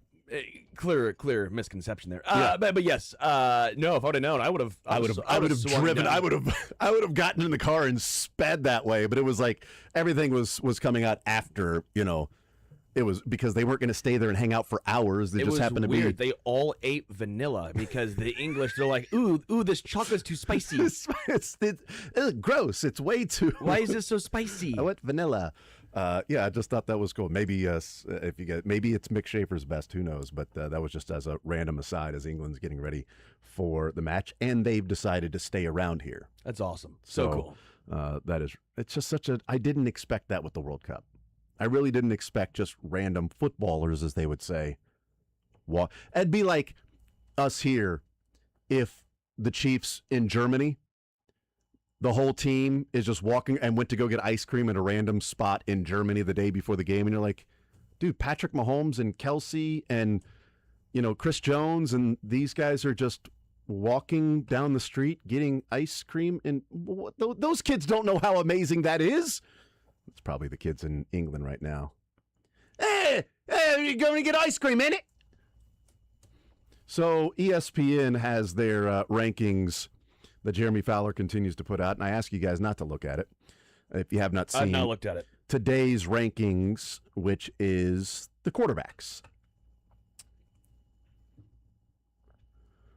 So I ask you, fellas, who came in number one? I'm going to go ahead and assume Josh Allen. That'd be my pick as well. I'd also say Josh. Josh Allen, number one. And he writes that, let's see, where did he write this one about? that it's one of the closest quarterbacks, number one, that they can remember. Josh Allen, number one.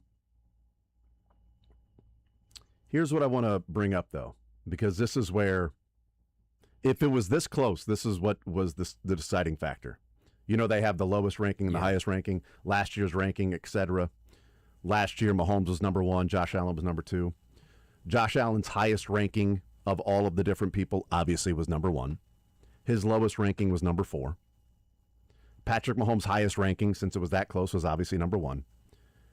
His lowest ranking was, anybody want to take a guess as the lowest? Josh Allen's lowest ranking was 4. Yeah.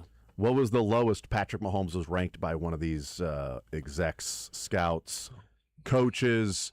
You just rank your top 10, and then you do the aggregate, and then there's honorable mentions and also receiving votes. I bet there's some dumbass that's put him like 7th. It's gonna. I was gonna say 7 too. I'm going to go even lower. I'm going to say like 9. Josh Allen's lowest ranking is 4. Patrick Mahomes' lowest ranking is 9.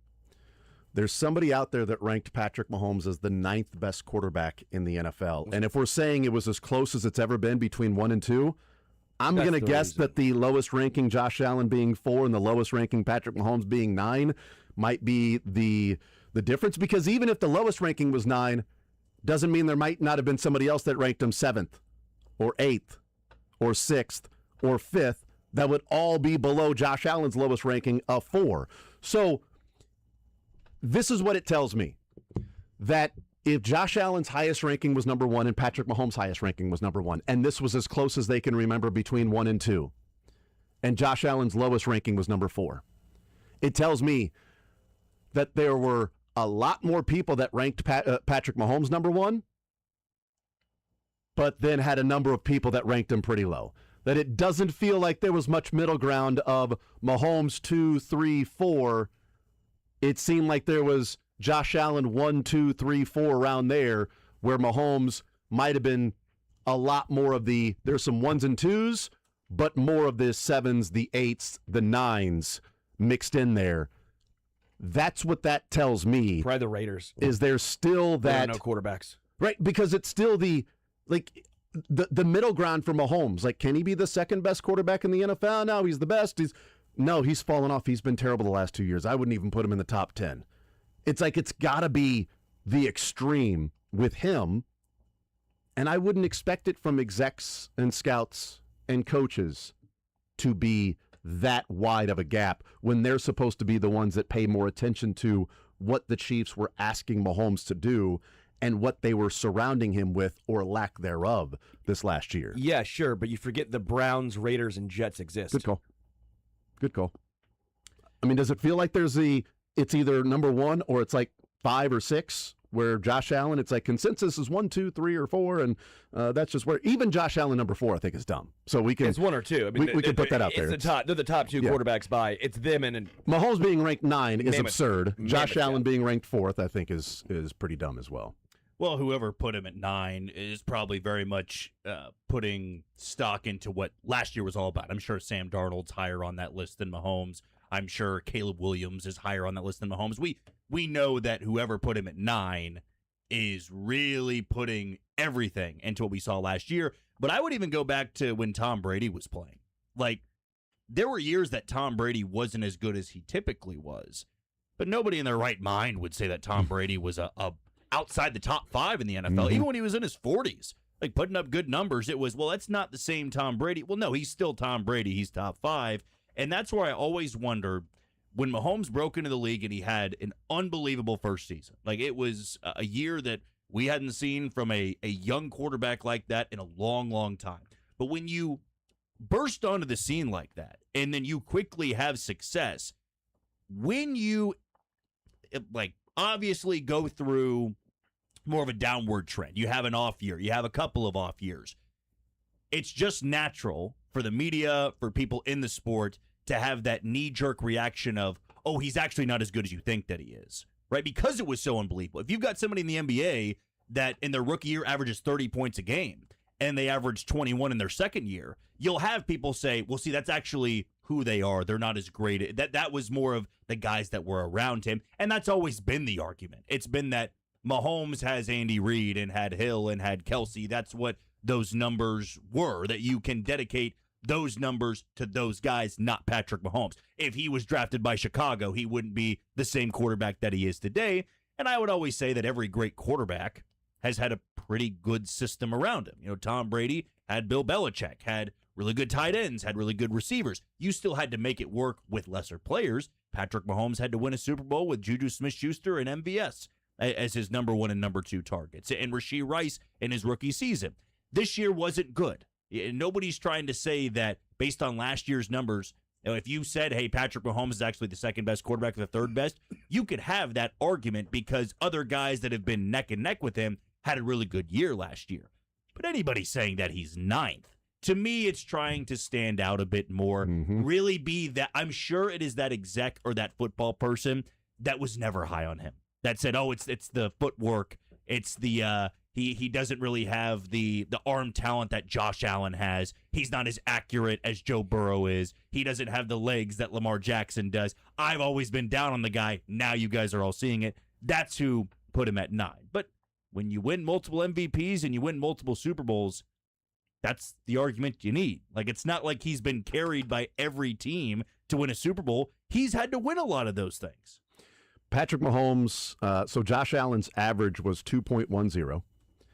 Patrick Mahomes was 2.19. So it's, 9/100ths of a point as to how Josh Allen got to number 1 over Patrick Mahomes at number 2.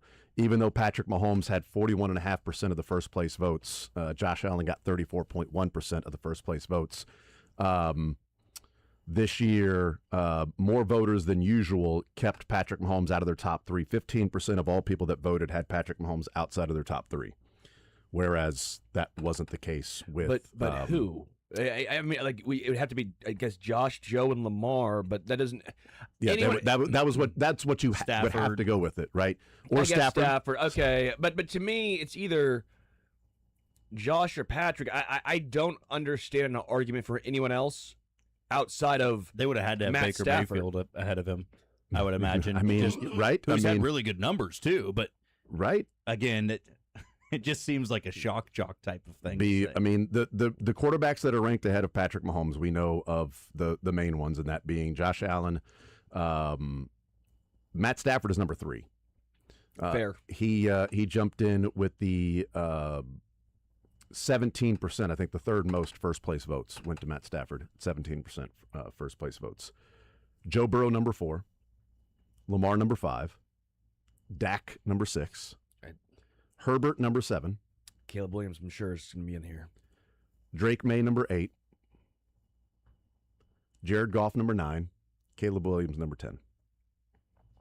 So I would say a mixture of those were ranked ahead of Patrick Mahomes and whoever had him at number 9. But as they write here, I think this is interesting. It says, as one NFL personnel director noted, a weak supporting cast in Kansas City has camouflaged Mahomes' greatness. Another, NFL quarterbacks coach said he still puts fear in people like no other quarterback, gives you a shot in every game. His skill set combined with his will to win puts him at the top for me. That was apparently one quarterbacks coach that voted him number 1. This coming from an NFL coordinator. I think the hits were taking the toll even before the injury. He's not the biggest guy. He's such a stud, but the violent hits he's taken, the big-time shots, those are a thing. Veteran NFL defensive coach who was critical of Mahomes' overall play. Mahomes struggled even before the injury last year. He held the ball too long, forced throws when it wasn't necessary, still has a tendency to chase the big play instead of keeping the offense on schedule. But even that coach added, but if they don't have him, they win 3 games.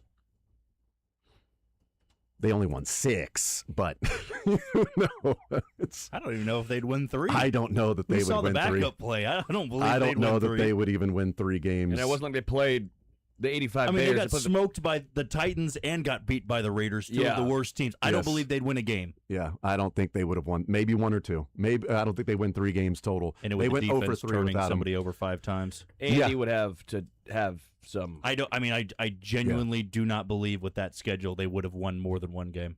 It would have with a backup 1.5. quarterback. 1.5 was the line. I mean, I know some Under. bad teams win, but you had the exact Worst teams look-in you're going, yeah. of the Titans game and Raiders game The worst. and what they were able to This do. is 2 top 3 picks in the draft. Oh, mercy.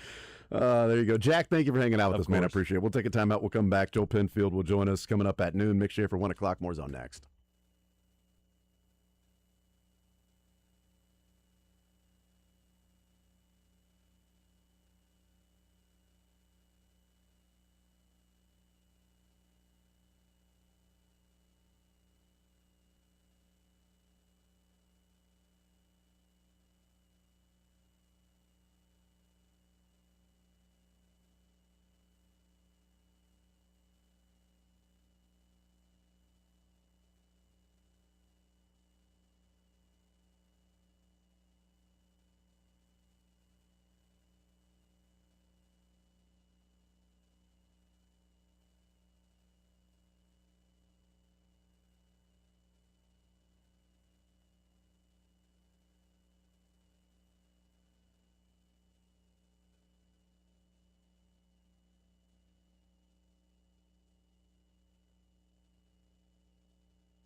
Thank you to Jack Johnson joining us in the previous couple of hours. We'll talk some Royals baseball on the other side of the break.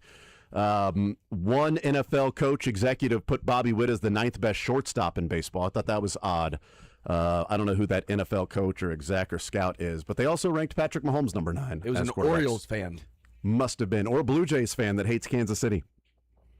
Is that a thing? Oh, you didn't see the tweet from the Toronto sportscaster that said, I can't imagine getting to play in the World Cup and FIFA sending you to have to base camp in Kansas City. Hey, here's New York and L.A. and Miami, Toronto. No, you get Kansas City. Like, Dog, you drink milk out of a bag. dog, they chose Kansas City. Jackass. Just because Jose Batista didn't know where to throw the ball doesn't mean you have to hate on this entire city.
Hanging out here on Sports Radio 810 WHB, Monday edition of the show. Coming up tonight, the Home Run Derby. It'll be right here on Sports Radio 810 WHB. If you're driving around and can't be in front of a television or your phone, if you're driving around, don't be watching it on your phone. If you're riding in a car, feel free to pull up Netflix and watch the Home Run Derby, or tune into Sports Radio 810 WHB. That works as well. I'm doing that because you know why? Why? Big Netflix, big streaming will not. You love the streaming part of it. You've got Dude, a Netflix account. Big streaming will not You've do got this to me. You've got a Netflix account, so you can watch Not it there. mine.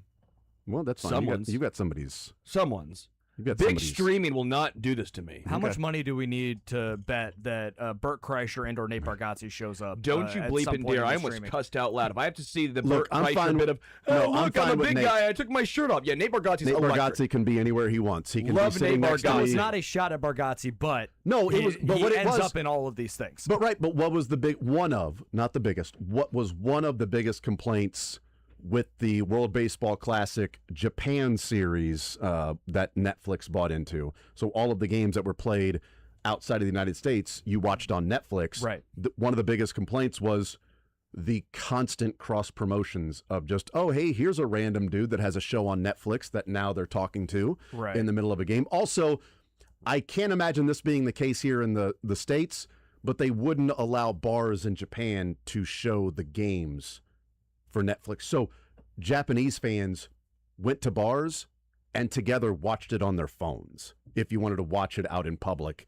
There's no way that can be the case here in the United States. There Shouldn't be bars are going to be possible, no. having the Home Run Derby on there. If they do that, that's absurd. That's just dumb. So there were two main complaints from those in Japan for Netflix buying the World Baseball Classic and hoping that they would never do it again. Couldn't watch it in bars with friends, and the constant cross promotion.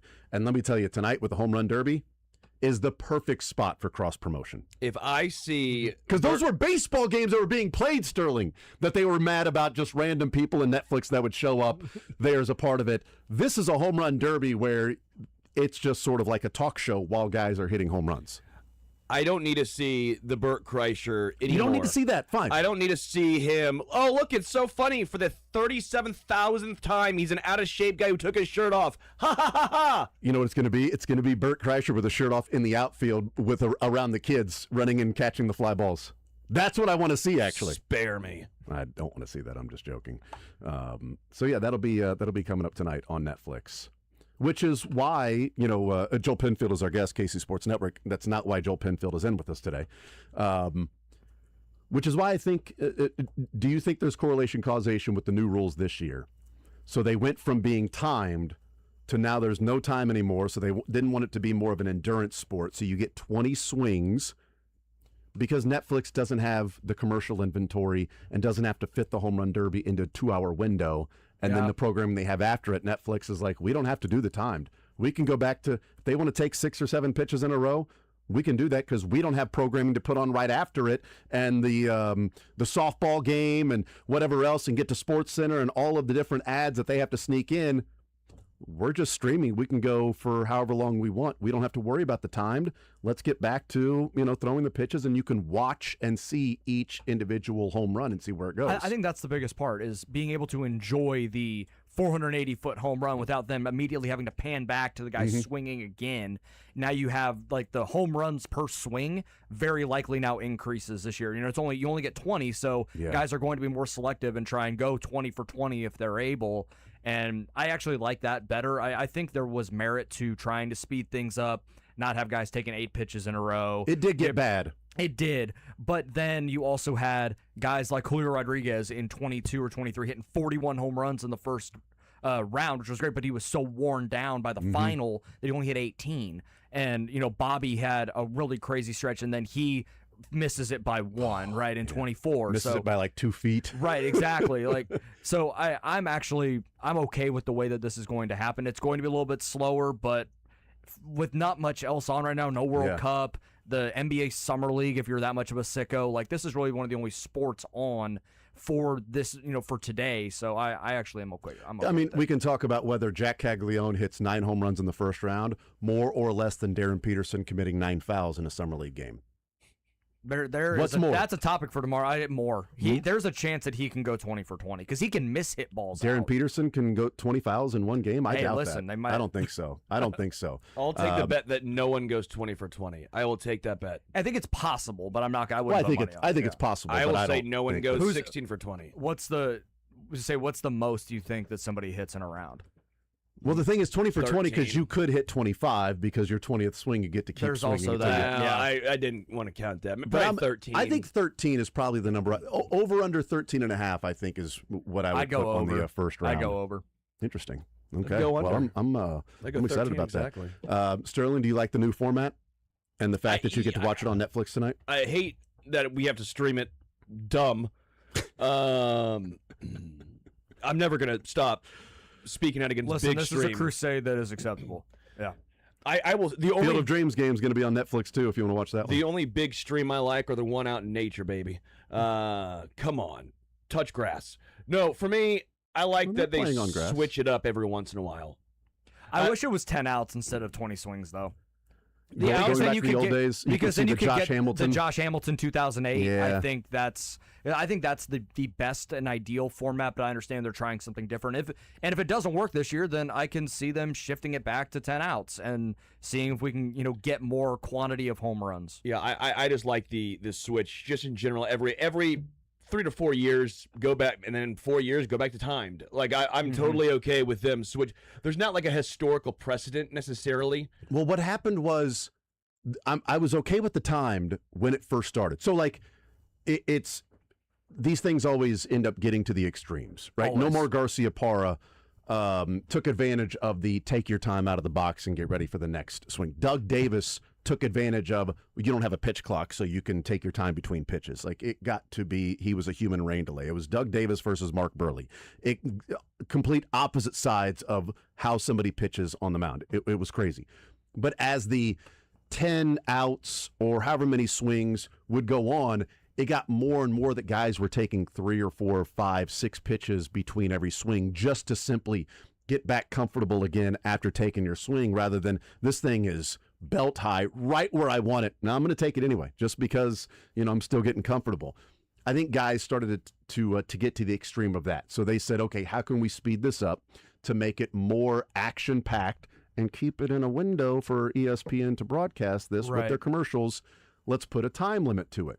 Okay, well, if we remember the first year they put a time limit to it, you couldn't throw the next pitch until the ball landed. Right. And at the beginning, they followed that rule. Then it became, if it was a pop-up, like a high pop-up to the outfield, before that thing is even hit the crest and falling down, the pitcher's throwing the next pitch because they know it's not a home run, so let's get going with the next one. Well, we didn't even get to see where that went. Or it's a foul ball and it's flying in the air. Well, that's not going to be a home run. Even ones that were deep home runs. As That that hadn't thing even was fallen yet. They're going for the next they're one. throwing the net, so you can't even see where it's falling, and then the guy's already swinging, and then the number at the top of home runs, it's like, is that accurate? Are we one behind? How many home runs do I have to root for here for him to catch it? Because I don't know if the previous one counted or not, because then it got to the extreme where they were going fast, and they weren't enforcing the rules, because if I throw this early and he hits a home run, I can't then say that home run doesn't count because he's not allowed to throw that pitch. Right. It just sort of got to the point that nobody was enforcing the rules. It became tough to keep track of. And I'm hoping this being the first year going back to this, that we won't see it get after a number of years to the extreme where everybody was taking 4 or 5 pitches in between each swing just because that's what it evolved to. Yeah, correct. I think it'll be interesting to see the first round, kind of how guys feel it out. Yeah. And then by that time, then you get to the top 4, those guys have a feel for how they are going about it. And if their pitcher, it also comes down to the BP pitcher, Oh, too. yeah. Because if they're throwing cutters in on their hands and just trying to saw them off, We've seen that before. we're having problems. Yeah. But if it's just belt high right down the middle, right in their happy zone, then they end up in a really good spot, and they're probably going to be able to go, and hit 8 in a row or whatever the case if they're really dialed. I love the story of Jeff Caglione pitching to Jack Caglione. Yes, Like, that's the best part. It's got to be one of the coolest things you've ever seen. Bobby Witt and all of that stuff. His, what was it, brother-in-law? His brother-in-law doing it. That was Robinson that was really Cano cool. the year before. Don't you know? The Boo Cano in Arizona, his dad threw to him. Like I think that's one of the cooler aspects of the home I run derby. think they should do someone should do this fan vote or like a random raffle. Do a random raffle To throw the BP? to throw BP. Oh God. Ends up being like I think somebody should have chosen Matt Strom. Sorry, Matt. Not wrong though, unfortunately. Do you see who Bryce Harper picked? Yeah, it's the Dino Abel. Yeah. And He's got 3 home run derby wins. Yeah. 3 And- on his record. why not the Philly Fanatic? Oh, and they did say too, like Harper, and that's gonna be one of the more interesting ones to watch because he and Harper, because obviously Dino Abel's the third base coach for the Dodgers. Yes. So they have not thrown. They said they're kind of going in blind. So we'll see what happens there. So that's kind of an interesting thing if you're looking at it from like a betting angle of who you want to pick to win.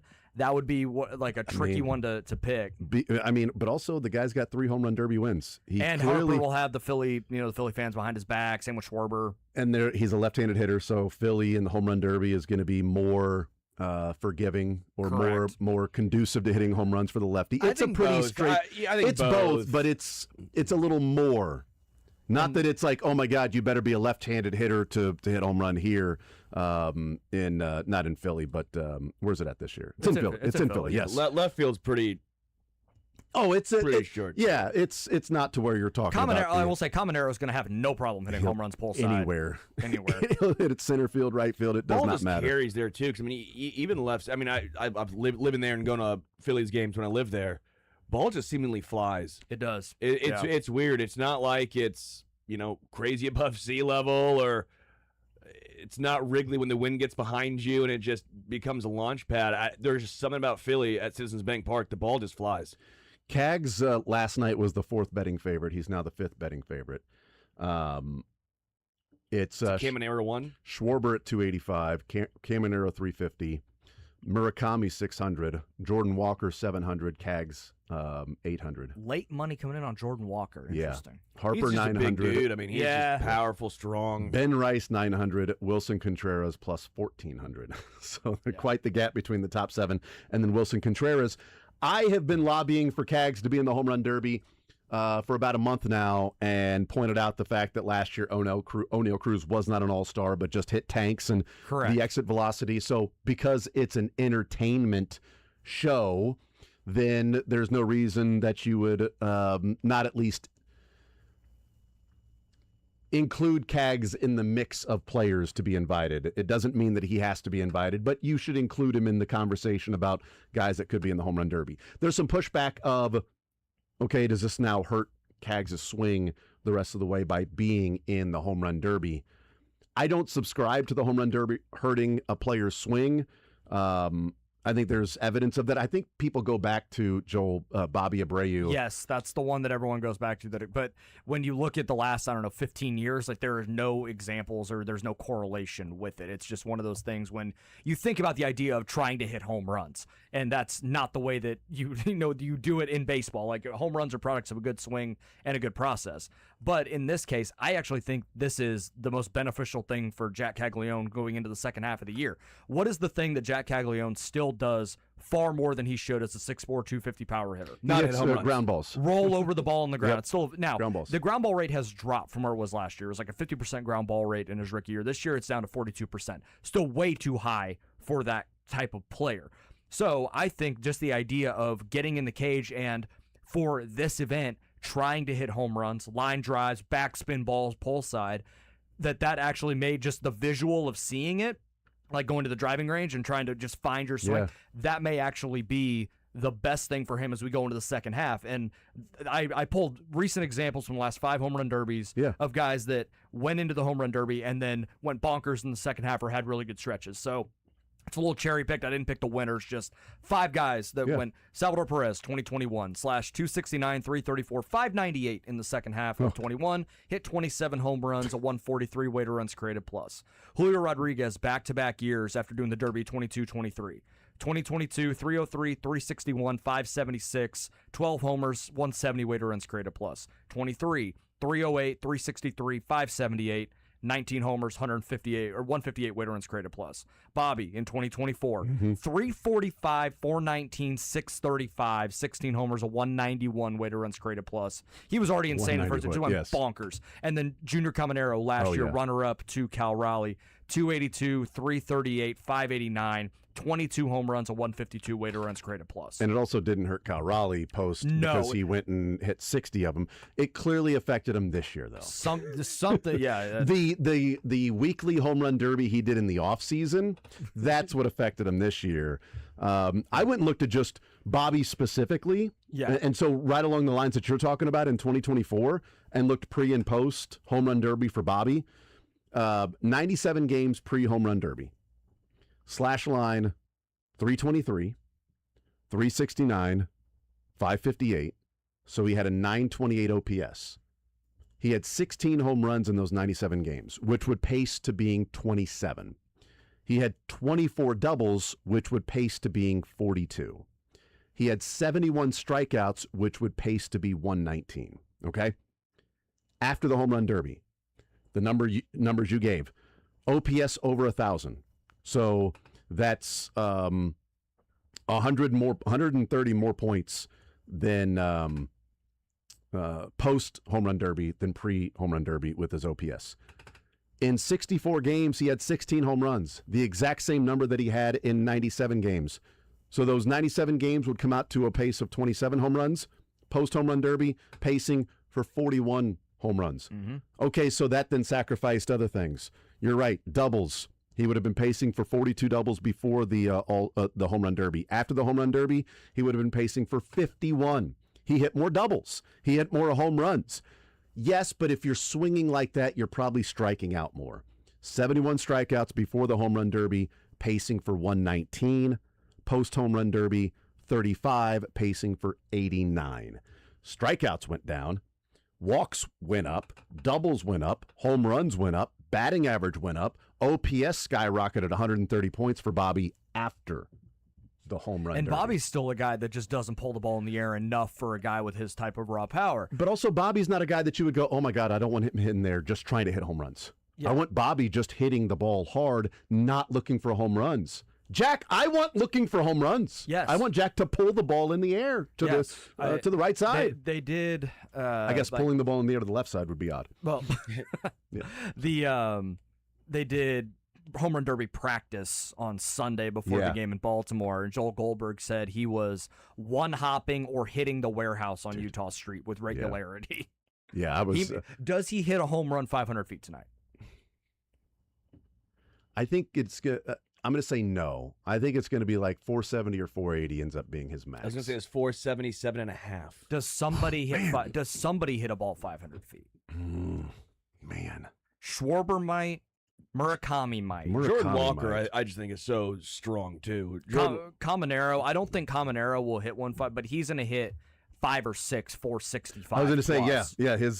he's going to hit right around the. I think that's going to be my pick to win. Is I think Caminero gets it this year. I have Caminero with the way he's swinging the bat. I mean, he's 22, and he's already flirting with 100 career home runs. Yeah. He's got. I think he'll get to 100 this year at age 22. And he had that stretch of 6 or 7 straight games with the home run. Yeah, 8 home runs. It was like 8 home runs in 6 games, something like that. Unbelievable. Yeah. I just love the story that Harper went out and got a guy that has never thrown to him. And then did you see the story of, or at least the picture that Dino Abel tweeted out and of his boys? Yes. With Bryce Harper when they were like 8 and 9 years old or something, and Bryce Harper's taking a picture with them. And those boys are now the back-to-back first-round picks for the Brewers. Yes. In 25 and 26, which is pretty awesome. That's incredible. Cags over-under longest home run is 463.5. Over. I'm going to go over. Oh, my God. He might. I do think he can flirt with 500. I'm going to go over. I've watched enough of him. I just placed the over just now. I've watched enough BP when he goes into the power rounds, just not even trying, not when it's not home run derby practice, just at Kauffman Stadium, and he's hitting the top part of the fountains. Yeah, he certainly could get there. Yeah, the home run derby player with the longest home run, Jack, is the 4th betting odds of Caminero, Schwarber, Walker, and then Cags. Yeah. Will there be a 500-foot home run? Yes is plus 400. So if you think somebody's going to hit one, pretty good value on that. Not Give bad. me 4-1. I'll take that. What is this one now? Will there be a 500-foot home run? Yes is plus 400. 4-1. I think that's pretty good value. The over/under for longest distance is 484.5.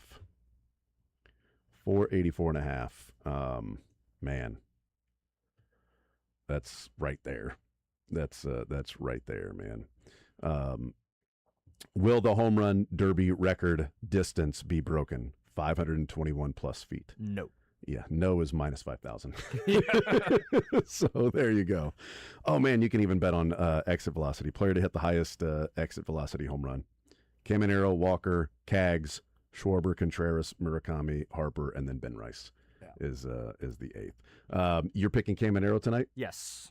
Yeah, that's probably going to be my pick. We'll pick before the show is over as to who's going to win Sneak tonight. it. Murakami's got a pretty good value in this Yeah, thing, too. he's got such that home run, that loft, that huge swing. He might try to take a walk, though.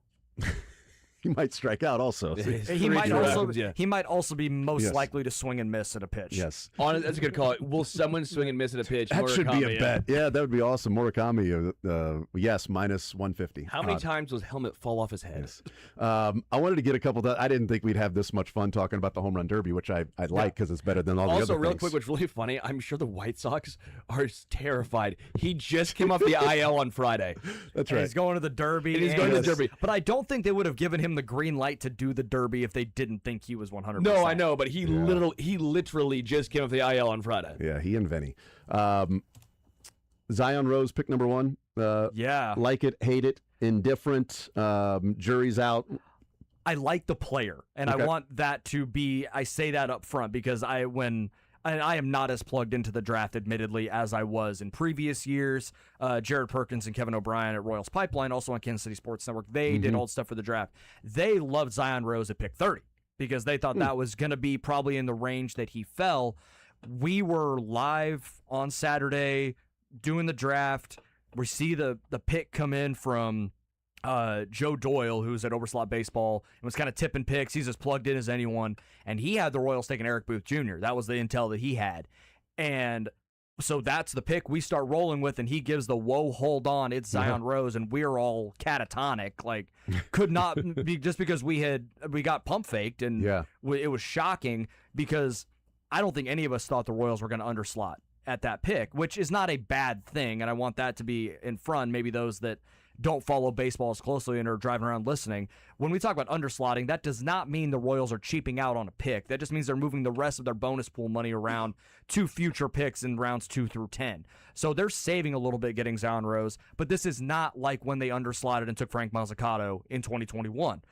That was taking a prep lefty from Connecticut against very competition that they were hoping was projectable. There's a lot of people that were like, I didn't see him going this high. There are other players that you would think that would be much better in you this could have spot, underslot and it's about very risky. 8 to 10 other guys in that draft and would have been just fine. This didn't have that reaction. No, and this is you got a really good player, and I think a guy that is, I don't know if he's necessarily like the same type of fast-moving college player that we've seen, but a guy with legitimate bat-to-ball skills, hit .417 this year, and only played 36 games, but hit, I think, .330 his first year, .310 in a full season last year.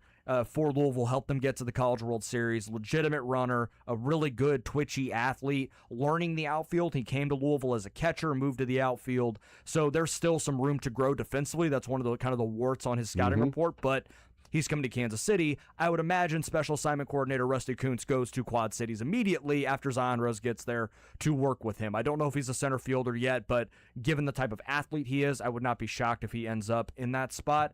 If he's able to grow into a little bit more power, I think you have an everyday center fielder, everyday outfield type with his ability to swing the bat, hit the ball, really good feel for the barrel, walks more than he strikes out. I think it's a really good profile and a really good player, but I just don't know about the process of underslotting it that given how the board had fallen to you with Eric Booth Jr., Jacob Lombard still on the board, Drew Burris from Georgia Tech still on the board. I thought that was potentially going to be the pick. It was just, I think it was more just shocking than anything, and so that colored some of the way that I viewed it. But as the dust has kind of settled, I like the player. I think they got a good player. This is not the Frank Mazzucato underslot situation. I don't want people to see that. I just now want to see how the money has been moved around. I didn't necessarily see the guy and identified the guy that was where those savings went to. Maybe Slystrom, the prep righty that they took in the second round out of Illinois, 6'5", 215, fastball up to 98. Potentially some of it there. Maybe Rab, the pitcher that they took out of Ole Miss at the end of the first round, who punched out 105 guys in 76 innings at Ole Miss, only walked 15, which is that for a college player in the SEC to have that kind of K to walk is impressive. Camden Johnson, 9th round pick out of OU, shortstop on that national championship team. Really twitchy athlete, struck out a little bit more, but he also transferred from Wichita State, so going from the American to the SEC kind of makes sense, but saw power uptick, really good glove on the left side of the infield, and a legit 70-grade runner. So I think that may be where it goes, but until we see the total numbers, I'm kind of still waiting to see a little bit, especially to see how much Rose actually gets and how much they underslotted him at the $7.7 million number that was assigned to the 6th pick. Yeah, we had Dan McDonald on in the first hour, and one of the things I wanted to talk about was Zion Rose in center field, moving from catcher, and he was like, we never were going to move him to the outfield. We were going to keep him a catcher because, they're catcher U. They've got 3 starting catchers in Major League Baseball that went to Louisville. That's what they do. They develop catchers. And it's one of the reasons why he chose Louisville is because he has been a catcher. And then after his freshman year, said, I want to move to the outfield. And they were like, okay, if that's what you want to do, And they were like, he said the transition was smooth, that he went out there. And I brought up Rusty Kuntz saying, I can't teach you to read a ball off the bat. Alex Gordon was a natural. I saw Alex Gordon play the outfield for the first time. Rusty Kuntz was talking about when he worked with him and said, this guy's going to be great because the ball was hit and he just had the instincts of a baseball player.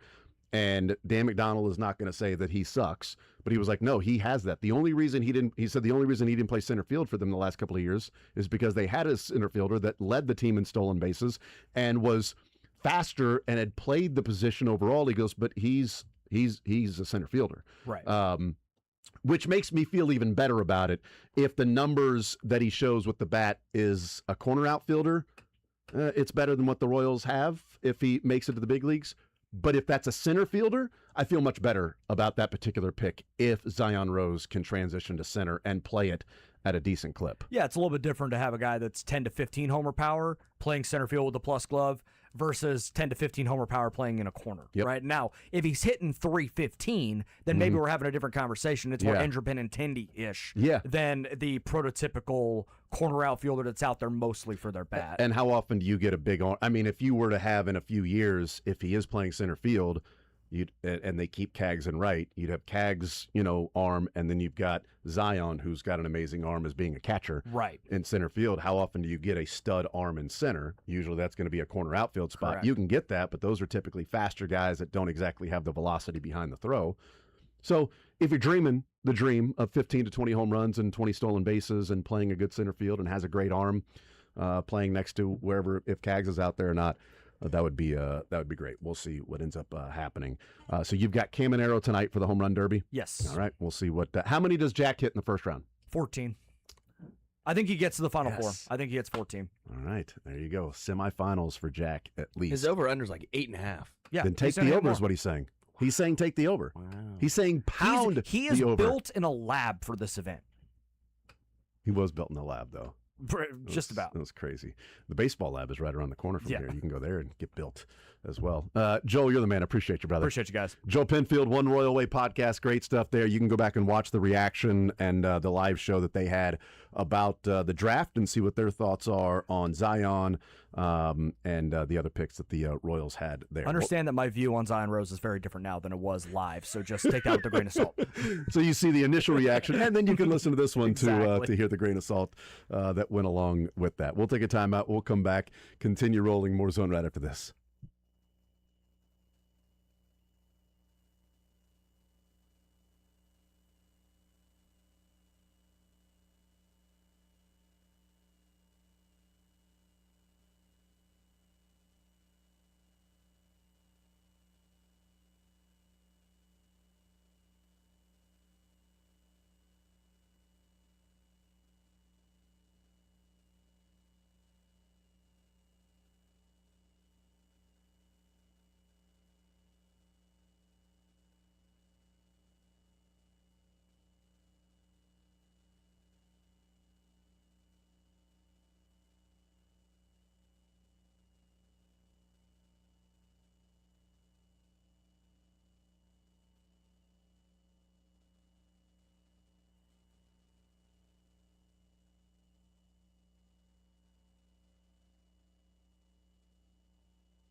All right, we continue right here on Sports Radio 810 WHB. Jason Anderson with you, Sterling Holmes, Michael Darcy. We head up until 2 o'clock. The next 4 hours, we will throw it at 2 o'clock to Seren Petro. We're not going to be here for 4 more hours. We're going to be here for an hour and 18 more minutes. Whether you like it or not, Sterling, 2 o'clock, we hand the baton to the program. That's what we do. Proud of us. That's right. Very proud of us. Royals took 16 of 21 pitchers in the draft over the weekend, maybe of note. We also talked about the Royals having the worst record in baseball and how they got here. What are the reasons why they are in this position? And we talked about injuries being a part of it, right? I mean, that's clearly a part of it. But, Sterling, you brought up the point that should be acknowledged along with the injuries, is that before this team started going through the rash of injuries, they weren't performing. They were losing. They weren't scoring. The starting staff was doing well, and it was like, man, the pitching staff is the only reason you're in these games. You'd better start taking advantage, or that is going to be worn out by the end of the year.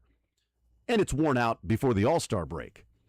So injuries are a part of it, but I think a couple of things, too, to your point, Sterling. Stars not performing. Like, how did you get here? Okay, injuries, cool. But you also got here because guys you were relying on did not perform or cannot perform to that level anymore. Salvi. And I think also it was relying on the wrong guys. You picked the wrong guys for you to hitch your wagon to rely on, whether that's age or it's being unavailable because of injuries. Those things happen to all creep up the same year, whereas 2 years ago, Sterling, it didn't bite them. They had incredible health luck in 2024. The only unlucky part was Vinny and the thumb, and he ended up making it back for the postseason, and they were able to hold on and make the postseason. But pitching health, the hitters, the bullpen, they made it through that. But reliant on the wrong guys, your stars not performing, and then injuries. And I wish, Sterling, we could be talking about this being a disaster because they got unlucky with injuries. The discouraging part about this season is that where do you go moving forward outside of the guys that are already performing right now that you're still losing all these games with Bobby and Cags and Carter? You're still losing all these games because the other guys that you're relying on to win a division are not getting it done outside of Waka being a really consistent pitcher. That's awesome. Daniel Lynch being a consistent reliever. That's awesome. But the other guys that you got under contract that you're paying, that you're hoping would have to either bounce back from injuries, stay healthy, or bounce back from what their career has gone to. And that's, again, where this has been such a frustration. No one's close. Kendry Churio's the first top prospect for the Royals. He's 66 in the top 100 prospect list. Had a good game yesterday. And he's 18. Blake Mitchell is 18 as well, or is he 19? I think Blake Mitchell is older than that. Is he older? Okay. Yeah. He might be like 21. Because he was a 2023 first-round pick as a high You're right. schooler. I think he's 21. Maybe even 22. It doesn't matter. The point remains he's not close yet. There's a 2 in front of his name. There's in front of his age, I should say. It starts with the 2. There's no one close. And you go into this season thinking Blake Mitchell's 21. He turns 22 August 3rd. Okay. So he's almost 22 then. So he's 22 years old. The only position that you needed, we thought, was going to be outfield. Outfield help. Probably 2 spots, but still outfield help. You think you get that. 1 with Caglione being called up, and then 2 with Isaac Collins. Those guys, for the most part now, look at Isaac Collins now.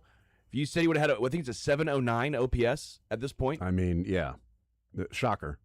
And the reason that is because I benched him on my fantasy team, and then he decided to go off. And I'm so afraid of putting him back in the starting lineup because then he's going to go 0 for his next 50. You don't do that to us. But I don't know. What's it going to mean? They lose games, Sterling? I guess. but they've largely been okay in the outfield. There is how many spots up for grabs next year? I think second base is still up for grabs unless agree. Massey continues to play like this and just locks it down and holds down the fort. And you're like, look, man, I know that we've discounted Massey a number of times. He changed his swing. He came out there. He OPS'd this. He played second base. Let's just give him credit where credit is due. And he did A, B, and C the rest of the way. So we'll see if that's the case. But left field's still up for grabs, even though Isaac Collins is doing this as of late. Four guys? I mean, maybe. I know 4 guys is pretty comfortable. Michael, Bobby, Carter, and Cags. Mm-hmm. Outside of that, yeah.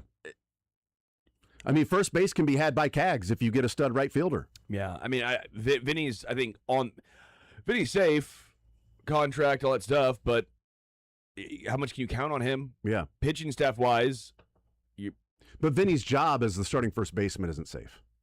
Sure, in my mind, it shouldn't be safe. It shouldn't be safe. He'd move to DH. Sure. I mean, I love Vinny, but it also shouldn't be safe as a DH either.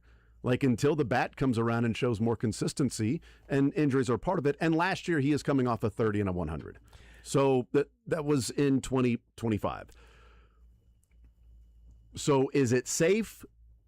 Safe-ish. But you're hoping that there is a 2025 season for next year and not whatever this year has been. Maybe the change in his batting stance going through rehab is going to be a difference. Hadn't been a difference in the game so far in the 2 games that he's played, but maybe not putting the bat on his shoulder right before the pitch comes in and keeping his hands back and high, which is the change that he's made. You know, Vinny, you'd always see him with the hands right around where his shoulder, and he would always tap the shoulder with the bat, keep it there, and then bring it up, and then he would also wiggle it one more time.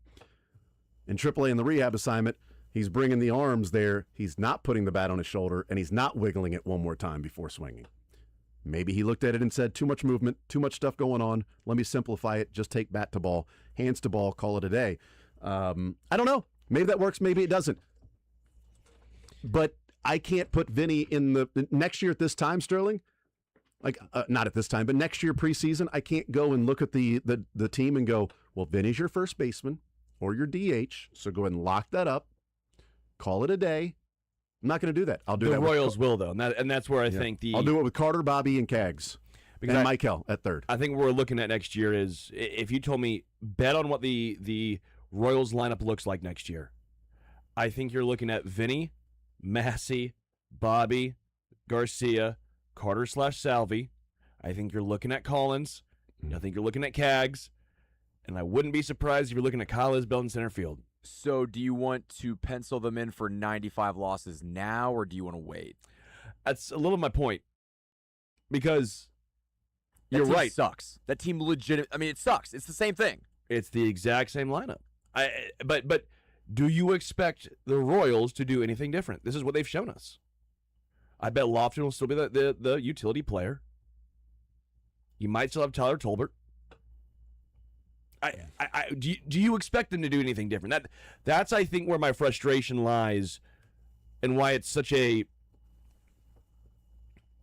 disappointment, because the pitching staff will have to have changeover and turnover.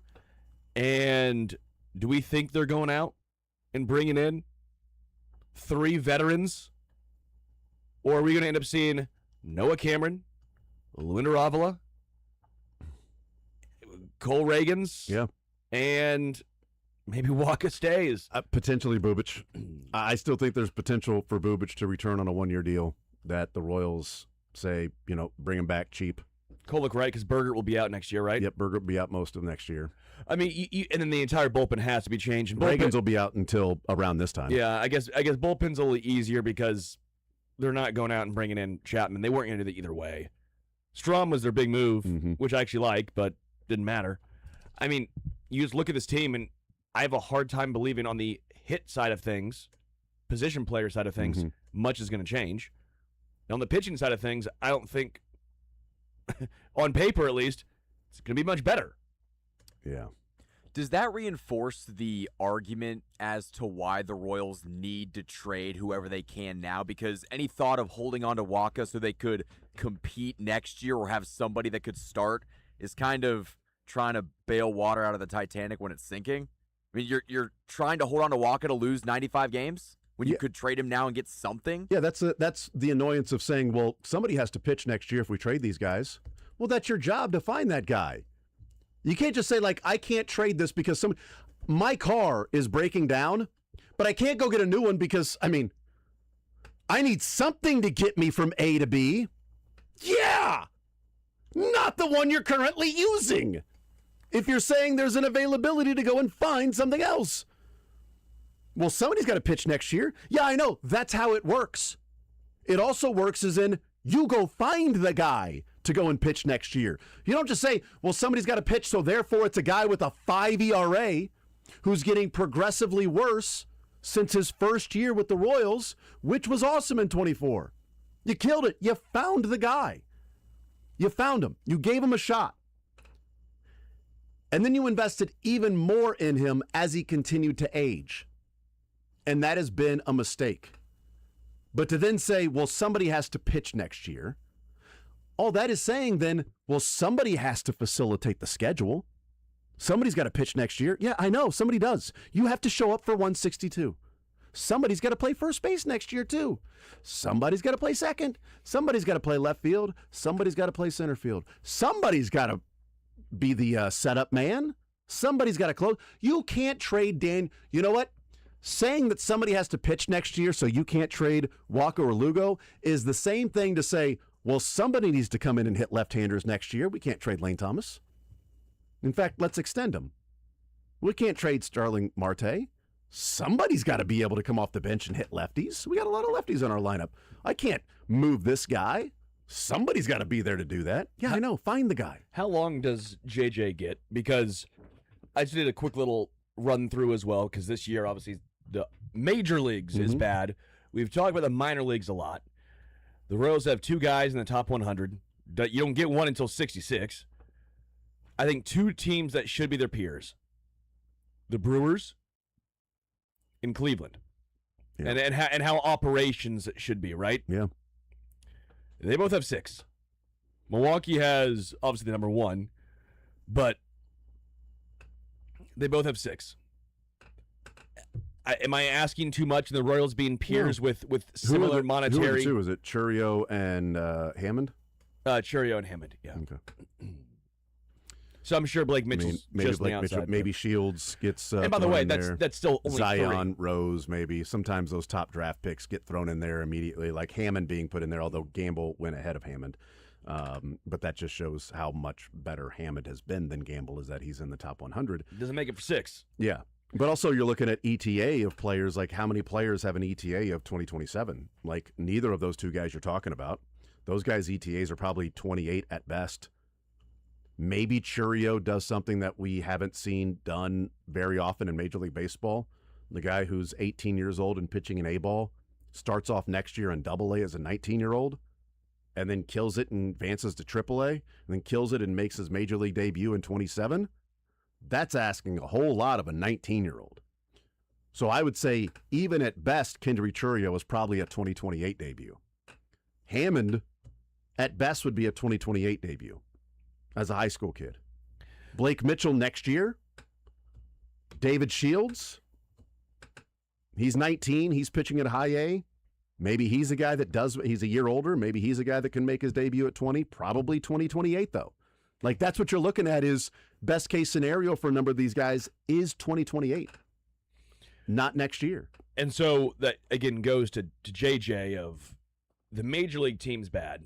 The minor league system doesn't have a lot of high-end talent necessarily versus other teams, let alone close minor league talent. They've had a lot of guys graduate from their minors, or at least a number of guys that were there in the mix. And with so Carter and Kaggs. How long does he have? I mean, at some point you have to have next year has to be successful. You have to do something well. Well, next year has to be successful, and you got to spend the money right. Because if you are John Sherman, if I'm giving you the money to spend and you're allocating it in wrong places and you're paying $21.5 million for Seth Lugo, then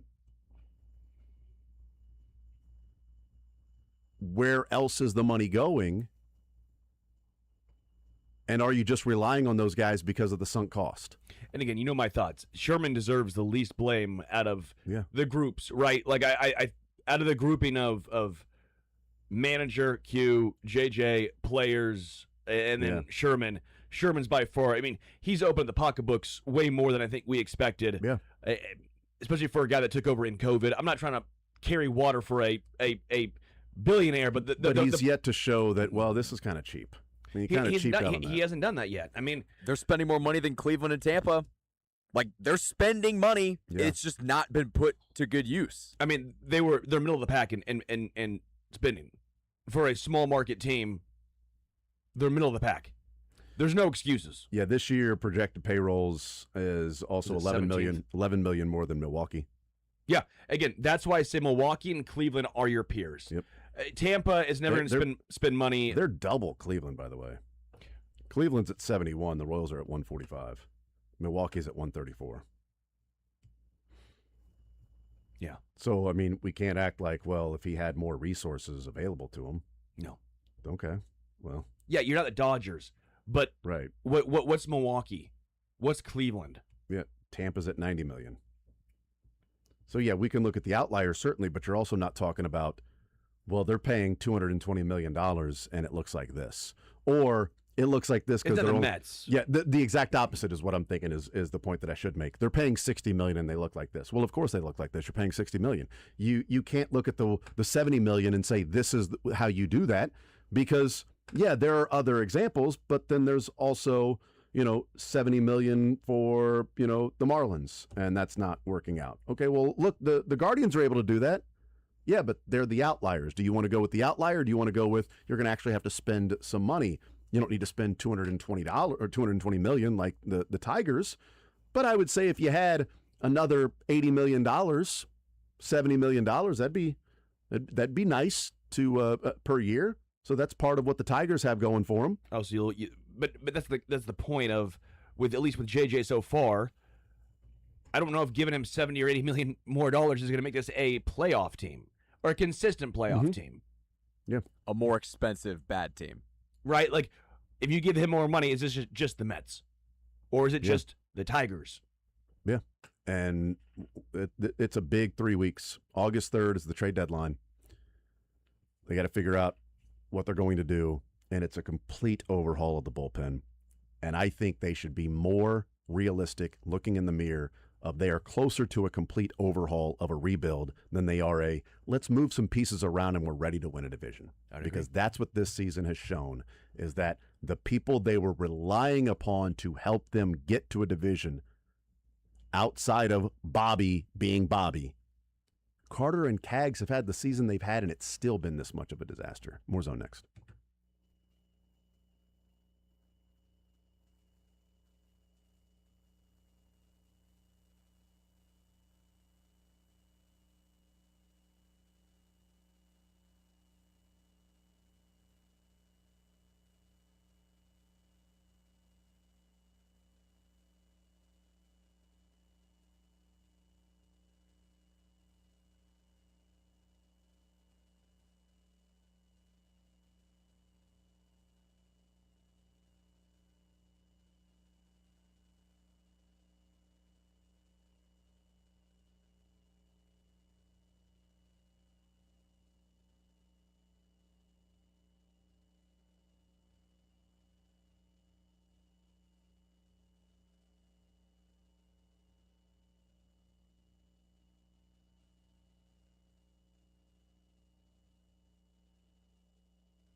All right, we'll talk with Mick Schaefer coming up on the other side, KSHB 41 Sports Director. Learned funniest? What the funniest from the weekend? What was your best from the weekend? What did you learn? What did you learn today? I like playing good, better, best. You would. You would. Ryan Fitzpatrick was in Tahoe along with Seren and Bethany Okay. and Easton. Is there a story to this, or just he was there? He told some folks who he is picking as the favorite to win MVP this year. We'll tell you who it is.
Twitter thinks he's funny. Shame on you nerds. His wife and kids think he's lame. No! We couldn't get Paul, so we're stuck with Mick. Yep. Okay, still got it going on. Mick Schaefer on the Zone with Jason Anderson. Hold your ears, folks.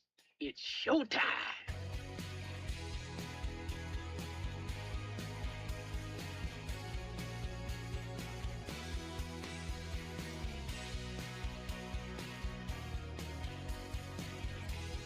All right, we continue right here on Sports Radio 810 WHB.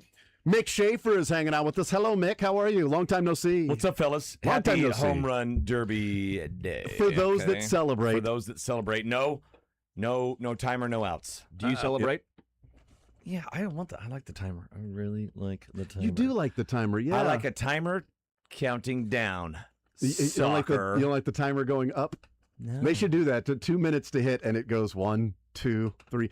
And then they call timeout, but they keep the clock running. And then you get to 2 minutes, and then they go and hold a sign for how many added time there is. We invented time. Time is a construct, okay? We like a starting point and an ending point. Yeah. Every day, That's true. every hour, month, year, all that stuff. That's only if you believe. You don't believe in time. You don't believe it's in a time? social construct. Yeah. You're right. Well, you can believe in things that are socially constructed. Hey, what time were you done with the show today, Sterling? No idea. I just go. My body tells me to go. 4 in the door. I believe it's 4 in the door, isn't that the term? That's Sterling, It's yes. how my body works. I go where my body tells me to go. I don't know what time it is, but I'm hungry. Why does he Time keep to telling eat. me golden tea? My body's just like, golden tea. Okay. Hey, body. Odd thing for my body to tell me. But no, Body it is need the beer. Home Run Derby tonight, 7 o'clock on Sports Radio 810 WHB and on Netflix. You like the timer. I liked the timer. When the timer came in, everybody went nuts, and they were like, I liked the this beginning of is it. what we should have done. I liked at the beginning when the timer came in. What I didn't like is, so the first couple of years of the timer, the pitcher could not throw the ball until the ball Take had that landed. rule out. Just rapid fire. Yeah, I like rapid then, fire. Right, but then it became tough at the end because they weren't enforcing that rule. So you're watching a ball fly, and then he's swinging again, and it's you're looking back and forth. It became way too much. It became like I'm trying to see if this ball has landed. He's swinging as Why well don't you now. just have literally 2 cameras?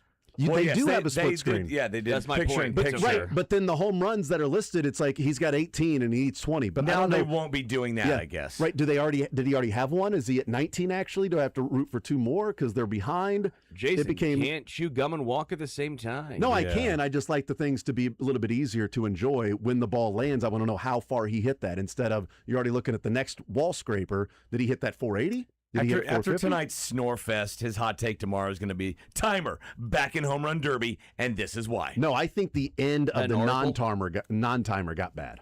I think it got bad to where guys were just taking 4 or 5 pitches on purpose, not because they wanted to see a perfect pitch. It was like, all right, I swung, let me wait, and then it got so bad that it was like, it's time to bring the timer in. This is a good change.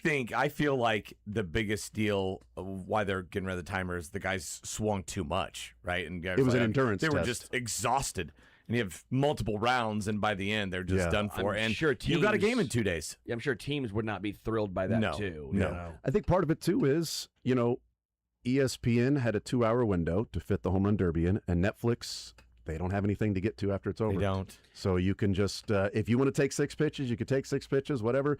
We're going to be sitting here talking to Nate Bargatze and whoever else has a 20 Netflix balls? special. What do you get? How 20 many- swings. 20 swings. 20 swings. So not 10 outs or anything. It's just 20 swings, and then you can keep going if you hit your last ball out. Yep. So you can, in theory, hit infinity number of Mm-hmm. home runs. Could I borrow your Netflix account and password, please?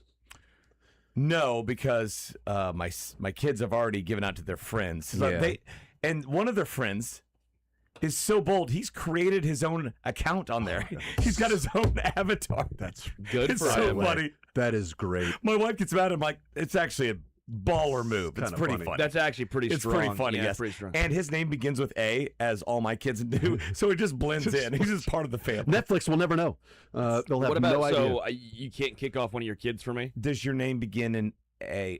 Shoot, it doesn't. A If Sterling. it did, a Sterling. Darn there's it. an Ask asterisk. Ask Sterling. Ask Sterling. Ask Sterling. Yeah, you are an Ask ass. Sterling. Yeah, ask Sterling over there. Sorry, it's like Ask Jeeves, Us but too. it's I like it. I think it's funny. Every once in a while, I'll go to one of my stream accounts, and there'll be something I've not watched, and it's like halfway. Continue watching. I'm like, I'd actually like to start watching that. There's some I don't remember I haven't even watching. started watching that yet, but it's like other people that have the password. Okay. It's like, continue watching this. I'm actually going to start watching that now because And then you ask your wife, you go, I have no idea why that show's on there. I think sometimes though we I'll watch completely different I'll things. pass out and I'll wake up hours later and something else is on, so it bled That is- over into something That has happened before that I don't too. remember watching. So how do you not have a Netflix account? A big stream. I don't want big stream. The only big stream I want is outside, like in Montana or something. I don't want streams, services. I'm not going to pay for them. I'd prefer to go to a bar and pay for my drinks instead because you know why? I'm getting Why? back at big stream. Okay. I want everything to be consolidated again. Yeah. I'm tired of You're hurting them. They are. If only About we to- could have got Sterling. about to No. fall down. And they that's are what they said about tumbling. Blockbuster. They said this will never take off. One man can't do this. One man can do this. Yeah, but it wasn't you that stopped going to Blockbuster that ended that. But- you know but- what ended? You know what ended Blockbuster? Netflix, which you should have. No, but you know what's going to end Netflix or the big box What an streaming services. What a totally ass backwards way of running into a wall there. Look what happened to Blockbuster. Yeah, Netflix happened to Blockbuster. Yeah, and then something will take over, which is called hanging with your friends and stealing other people's accounts. I'm not doing it. I'm not going to get fooled. You don't have any streaming. I have YouTube TV. I have YouTube TV now. That's a stream. stream. Well, I'm mad by it. I wanted cable. Don't buy cable. can They still have it. You can still do cable. Well, it's what? still there. I don't feel like you are bullish enough in your stance. Yeah, on you're not. streams. You're not. Oh, I'm a convicted. bull. Okay, and I don't want to deal with all. I can do Are you one. just saying things right now, Brick? Are you looking around the room and just saying things? I love lamp. I love lamp. Water I'm a bottle. bull. Water I bottle. love coaxial. Pins. Coffee. Coffee. Ooh, I would love a coffee. Yes, right I now. love that. No, I just think that we've gone too far as a society that where all we do is stream services. Paramount Plus, Netflix, Howdy TV. Howdy TV is a real thing. I didn't even just make that up. That's a real thing. Probably. And why? Why? It might be free, actually. I think it is Tubi. free. Actually, I kind of like Tubi. Howdy. So there Howdy's you go, kind of. yeah. If it's free, I'm okay. Well, you're Free's streaming for it, me, though. but I don't care. I'm not paying more money. I pay enough. You have enough of my money. Streaming does? I Apparently work not. semi hard for money, and you're not taking all my Keep saying that semi word. hard earned cash. You know what the, I don't think that word I don't think means you know what what I you think worked of. so many things and stuff and hours. Things and stuff. Yeah. I do stuff. I do things, man. Well, I'm jacked up about this. That'll Big be tonight. streaming, I'm mad at. That'll so if you happen are the tonight. CEO of Big Streaming, come talk to me. it's just good to know that the country club boy who plays 180 holes of golf per week is anti-establishment and wants to get off the grid. I love hearing that. I want to shrink the game Of streaming, of streaming. shrink the stream. That's just a prostate issue. So, no, so I can't give you my account. Long story long. Nope, not at all. Let's hear from pretty Ryan short. Fitzpatrick. He was in Lake Tahoe last week, along with Soren Petro, who was there, and Bethany and Easton. The man. In Tahoe. Ryan Fitzpatrick, this was actually with the Dan Patrick Show, and he was asked, who is your favorite for MVP this year? I'm looking at Mahomes. I kind of think that he's the favorite in my mind to win MVP this year because, you know, the injury and how much he's had to put into getting healthy this offseason, obviously the level that we've seen him play at. But the last few years, doubt's starting to creep in a little bit. People talking about him. Maybe he's not the top quarterback anymore. Yes, he has the rings, but look at these guys who have maybe outplayed him the last few years. I think there's enough of a narrative there that's going to drive him even more. And I do think sometimes having to hit reset, the focus that he has put on rehabbing his body and getting ready, I see him as my favorite for MVP this season. So there you go, Ryan Fitzpatrick. Odd that we would play that when he said Patrick Mahomes. Well, you work in Kansas City, so. If he'd have said Josh Allen, I'm not sure we play it. You would just have a different take afterward. Just not sure that we end up playing that. I don't know. Yeah. It's funny. What an idiot this guy is. I mean, he's going to be in the realm where he's going to be one of the favorites every single year of his career, right? For me, and just solely because of the injury, not solely because of the injury, but the injury and just kind of what's coming back on offense, this is the least bullish I've ever been on him being, a favorite for MVP of his career. Now, I would still put him in the top 5. Yeah. Right?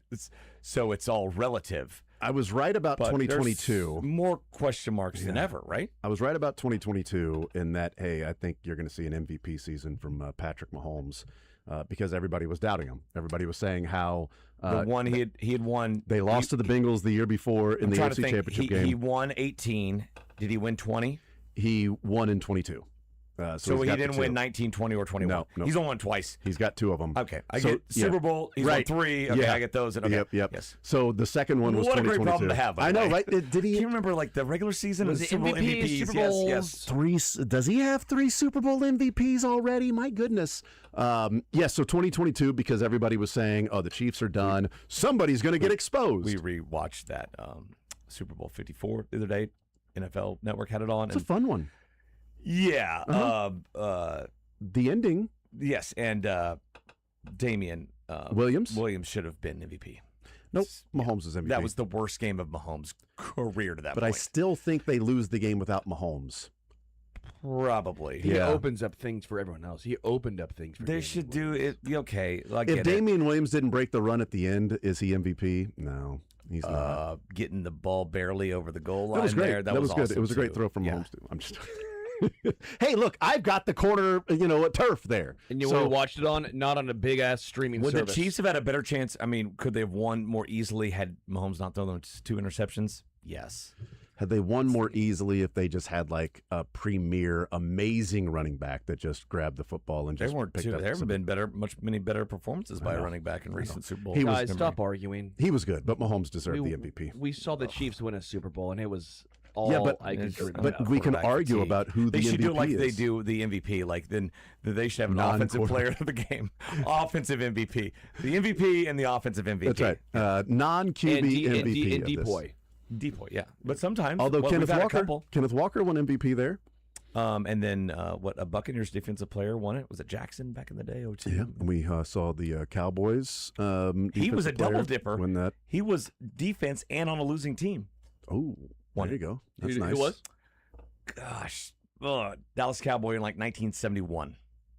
But you also had Super Bowl What's his MVP Kenneth Walker, who's now in the Who's that? backfield for the Yeah, two. for the Chiefs. 2 MVPs. Which is, the MVP gets to go to Disney World. Has to go. Has to go. Gets to go. Has to go. I guess. I'm sure they're The thrilled. next morning. For Mahomes, Wouldn't she love that to go? You win a you Super gotta Bowl. shut down your partying. yes, for Mahomes, the Or next not, but regardless, you're gonna hate your life the next morning. dude. All those screaming kids. Every time the day after that Monday morning parade at Disney World with Mahomes on the waving and just looking like he hasn't slept. Maybe the jet ride from wherever they were at to Disney World, he slept. But what I thought was interesting is Kenneth Walker wins Super Bowl MVP, but the trip to Disney World was Kenneth Walker and Sam Darnold.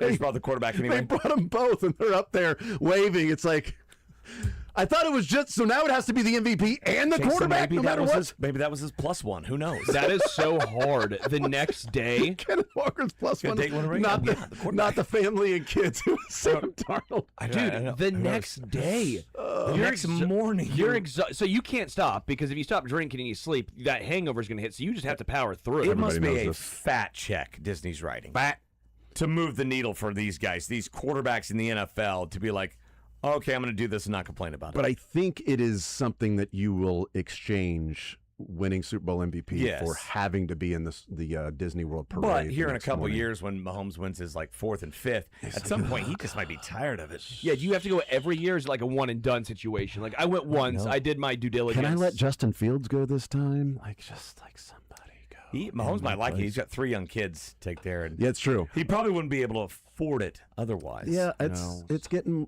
pretty expensive now. Pretty pricey. I worry about Only radio show hosts can go. That's right. Yeah, Sterling was the last time you went. I don't know, it was like 6. There you go. So it's gotten a little more expensive since you last went there. So that's unfortunate, man. We'll take a timeout. We'll come back. We got Learn Funniest Best on the other side of the break. More Zone next.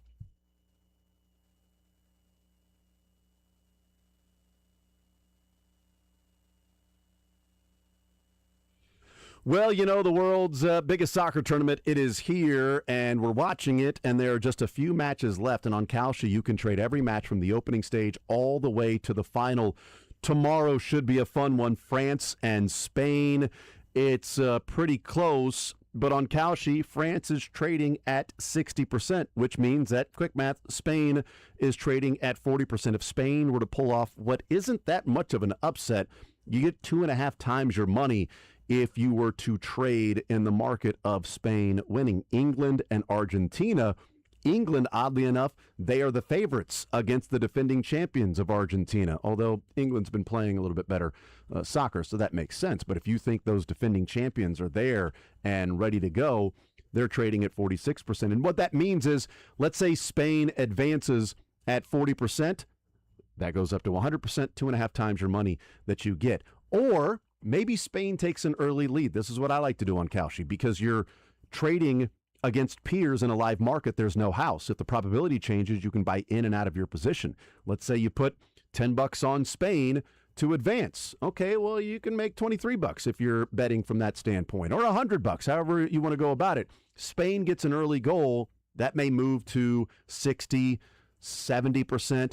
Now you've increased your money. You can sell. You can trade out of that position if you think France has a chance to come back and tie it or win and take the profit right away. You can do that at Kalshi. Other places don't allow you to do some of those things. At any point in time, you can cash out, unlike other places. Anytime. Cash out. If I lose a little money, boom, I'll cash out, take the value that's left, and go find another place to trade on different markets for that particular match or game or the next match. For a limited time, download the Kalshi app and use code JASON810 to get $10 when you trade 10. It's JASON810. That's the code on Kalshi, Kalshi. Kalshi, trade the beautiful game. 18 plus only. Restrictions and eligibility requirements apply. Event contract trading involves risk and may not be suitable for all investors. Prices, values, and available markets may differ from those mentioned. For more information, see kalshi.com/regulatory.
All right, we continue right here on Sports Radio 810 WHB. Time for a little Learn Funniest Best. What we learned over the weekend, funniest from the weekend, and, of course, the best from the weekend. What I learned from the weekend is this pretty awesome stat. So Dylan Cease is starting the All-Star game tomorrow for the Blue Jays, and Christopher Sanchez is starting the All-Star game for the National League, the Phillies. Did you see the stat about the Blue Jays and the Phillies and starting the All-Star game? Did not. Dylan Cease is the first Blue Jay pitcher to start the All-Star game since Roy Halladay in 2009. Oh, Philly. Christopher Sanchez is the first Phillies pitcher to start the All-Star game since Roy Halladay in 2011. Nice. It's pretty phenomenal, right? Dylan Cease, Christopher Sanchez. The last two for those teams was both Roy Halladay. When was the last one for Halladay with the Halladay, Phillies? 2011 for the Phillies, 2009 for the Blue Jays. Okay, I'm a little surprised. I wonder if I would have thought Cole Hamels. Clearly not. Clearly not. Like 2013. Clearly not. 2011 Roy Halladay. This would not be wrong. Okay, this was on. No, the I internet. know. I believe it. I'm saying it's on the believe internet, it. so it's right. Yeah. So that's what I learned is that that cool connection of Roy Halladay with Dylan Cease starting the All-Star game and Christopher Sanchez starting the All-Star game, which we know on the American League side, and even the National League side to a degree with Sanchez, was a little bit of starting pitching timing related as to who's starting and not starting. But still, there you go. That's your matchup for tomorrow. Dylan Cease and Christopher Sanchez, both connected to Roy Halladay. What did you learn from the weekend, Sterling? I learned about the movie called The Guardian. It's about the Coast Guard. Yeah, with Kevin Kevin Costner. Costner. Yeah. And No, Mila Kunis. it's the Bodyguard with Kevin Costner. Isn't it Mila Kunis' Kutcher. husband? Yeah, Ashton Kutcher. Like I said, Mila Kunis' husband. Dude, great movie, but wow, kind of sad. Real sad. Spoiler alert. Well, it starts off sad. It ends sad. There's a whole bunch of sadness just permeating throughout. Tears were flowing. No wonder the water's so wet. It's all the tears from that movie. Also, I set up a dartboard. I learned how to use. What a transition! I learned power tools. Dale, no power tools. Old homeowners must have left like an old Black & Decker drill from like 1983. Still worked, very rusty. Might need a tetanus shot at some point, but got it done. Hung this dartboard up, and I feel like a man. A real man would own his own power tools. Well, I own them. They're mine now. The guy must have left tools from what year? 1983, probably. This thing's rusty as hell. I learned how to hang a dartboard. No, but and like use there's a power cabinet tools. outside too. It Outside. can't be more than just like a couple screws in there. No, this is heavy. This thing's heavy duty. It was about you do the pilot drill first and then I had to actually just use. Is there a mount that kind of like a TV or what? Not really. I did it the Sterling way, so hopefully it stays up for a while. Okay, that thing's gonna fall in about That 24 thing's already hours. down. Yeah, I get home. It might be down. A nice gust of wind at 20 miles an hour blows that But thing right off the wall. my forearms are barking today. How old are you again? 16 Yeah, that's what I thought. How old are you really? Not what your maturity level is. times 2. So you're 48, 32 years old. Yeah, but I hung it. I did it. Man, that's It is hung. How proud of yourself are you? All of it. Menial tasks doesn't matter. I feel like I wish I had his confidence. When I do laundry and I don't break my ankle, I feel like I am the king. I'm picturing this dartboard hanging outside Sterling's house, but I'm picturing Tom Hanks in Castaway. Fire! I made fire! I did that! I'm picturing Sterling doing that at his dartboard. Starting a fire would be awesome. That's what I'm saying. Like Tom Hanks in Castaway was like doing that, Yes. but that's Sterling just looking at the dartboard that he hung. I did that! Dartboard! Me, Hall! Dartboard man. Hung. What'd you learn Sterling's this? best friend is like a beer named Wilson or Bill- something like that. Yeah, That's right. It's an old, Golf ball named Wilson. it's an old beer that washed up on the shore. Wilson. Which is such a sad. That whole movie is sad. Sad from the beginning. Sad. Yeah, from I don't the get end. sad movies. I learned I don't understand sad movies. I don't have get it. feelings. Why do I want to cry? What'd you learn from the weekend, Mick? It's my wife's birthday, so I learned that You learned it was your wife's birthday. Good answer, Steve. I learned just now, and her birthday was Saturday. So I'm glad we had this segment. I'm glad we had this segment. Otherwise, she wouldn't get anything. But another year, she still might not. No, she's like, I want this trucker cap. I'm like, okay. Salina 52. Worse. Aviator Nation, you know those AV ones? They're $60. Oh my God. What? I'm like, yeah, I pay $6 for trucker caps at truck stops. Yeah. I frequent them all the time. And I learned that trucker caps can cost $60. Aviator Nation. Oh yeah, look it up. I'm going to. All the girls wear them. I should have known, like, okay, that they're popular and everything, which means they're expensive. It's AV. a California lifestyle brand. Yeah. Offers handmade distressed apparel inspired by 1970s culture. Why would you not just buy an actual 1970s culture for like $6? For like $6? I don't know. They don't sell those at Scheels, where they sell Aviator Nation, but they have everything but the trucker caps. And I was with my daughter. I'm like, well, we won't get her trucker. Maybe we'll get her. I'm looking at it. A hoodie. I'm visiting the The site right hoodies now. are $200. Oh my God. The sweat bottoms are like $200. What? In the hell? Everything is just. Is it made out of children's tears? What is this? Oh, it just Get out of your tears when you watch The Guardian. Dumb people that just like, I want to pay that much for that. So anyway, I bought a $60 trucker cap. How about that? I didn't like put my foot down or anything. I'm like, okay, Clearly not. that's all you're getting for the next 2 years. This counts for Christmas too. Yeah, the old look. If we get this, it'll count for Christmas, and it'll count for my birthday, and Easter. anniversary, Yeah. and Father's Day. And she's gonna thank wear it in you. the pool too. It's gonna get all like sweaty and wet and sunscreen on and be stupid. Yeah, and then it'll be worth $55. If you were to sell it on the You open take market. that trucker cap off the lot, immediately loses $5. Well, I don't know. Apparently, it's supposed to be distressed, so maybe it actually increases in value. Maybe so, like those yeah. shoes that look like they're Stonewashed jeans, maybe. worn. Yeah. Yeah, $58. I'm looking at. Well, those it are right tight. Stonewashed jeans are still cool. Can't believe that. And I ordered it like last Tuesday. A zip up to get it by her birthday. I could have done that by like Friday. Would have been $25 more. Oh yeah, get out of here. That would have been Not a happening. $100 trucker cap. I'm like, all right. So on her birthday, I'm like, you're getting this from me on Wednesday. whenever Oh, it it's comes in. you send like a. I did free shipping. You know what you do? You take a picture of it and print it off, and then you're like, "This is what you're." I getting. didn't print it off. I sent it to her on her phone. Oh, yeah. Who prints stuff off? Aviator Nation. Yeah. Boyfriend T-shirt. It's just a girl wearing a T-shirt. How much? $89. A T-shirt. I can This give is you a where- T-shirt. This is where the Sweatpants, Chiefs' $150. wives shop. Okay? Sweatpants $150. $150. And these Chevron are just thin. sweatpants $165. Yeah. Zip up gray Those are sweet, but those are like $200. $196. Yes. Shrink the game. Big wardrobe. Big wardrobe wants Big, you to big spend trucker so hat. much. Big trucker hat, okay, is getting too big for its britches.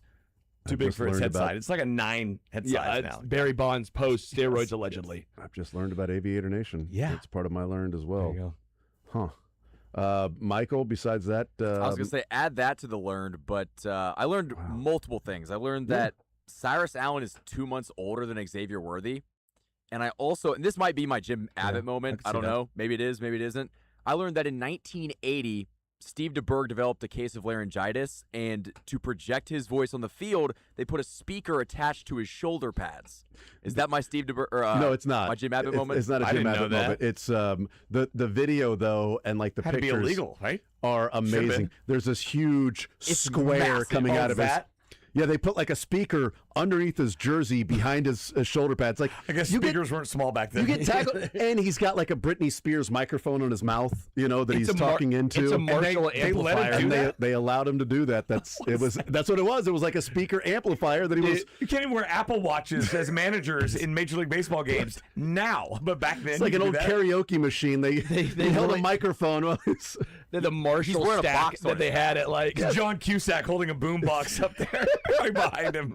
It's this big ass square right under his nameplate, under his jersey in the back while he's talking with a little microphone inside his helmet.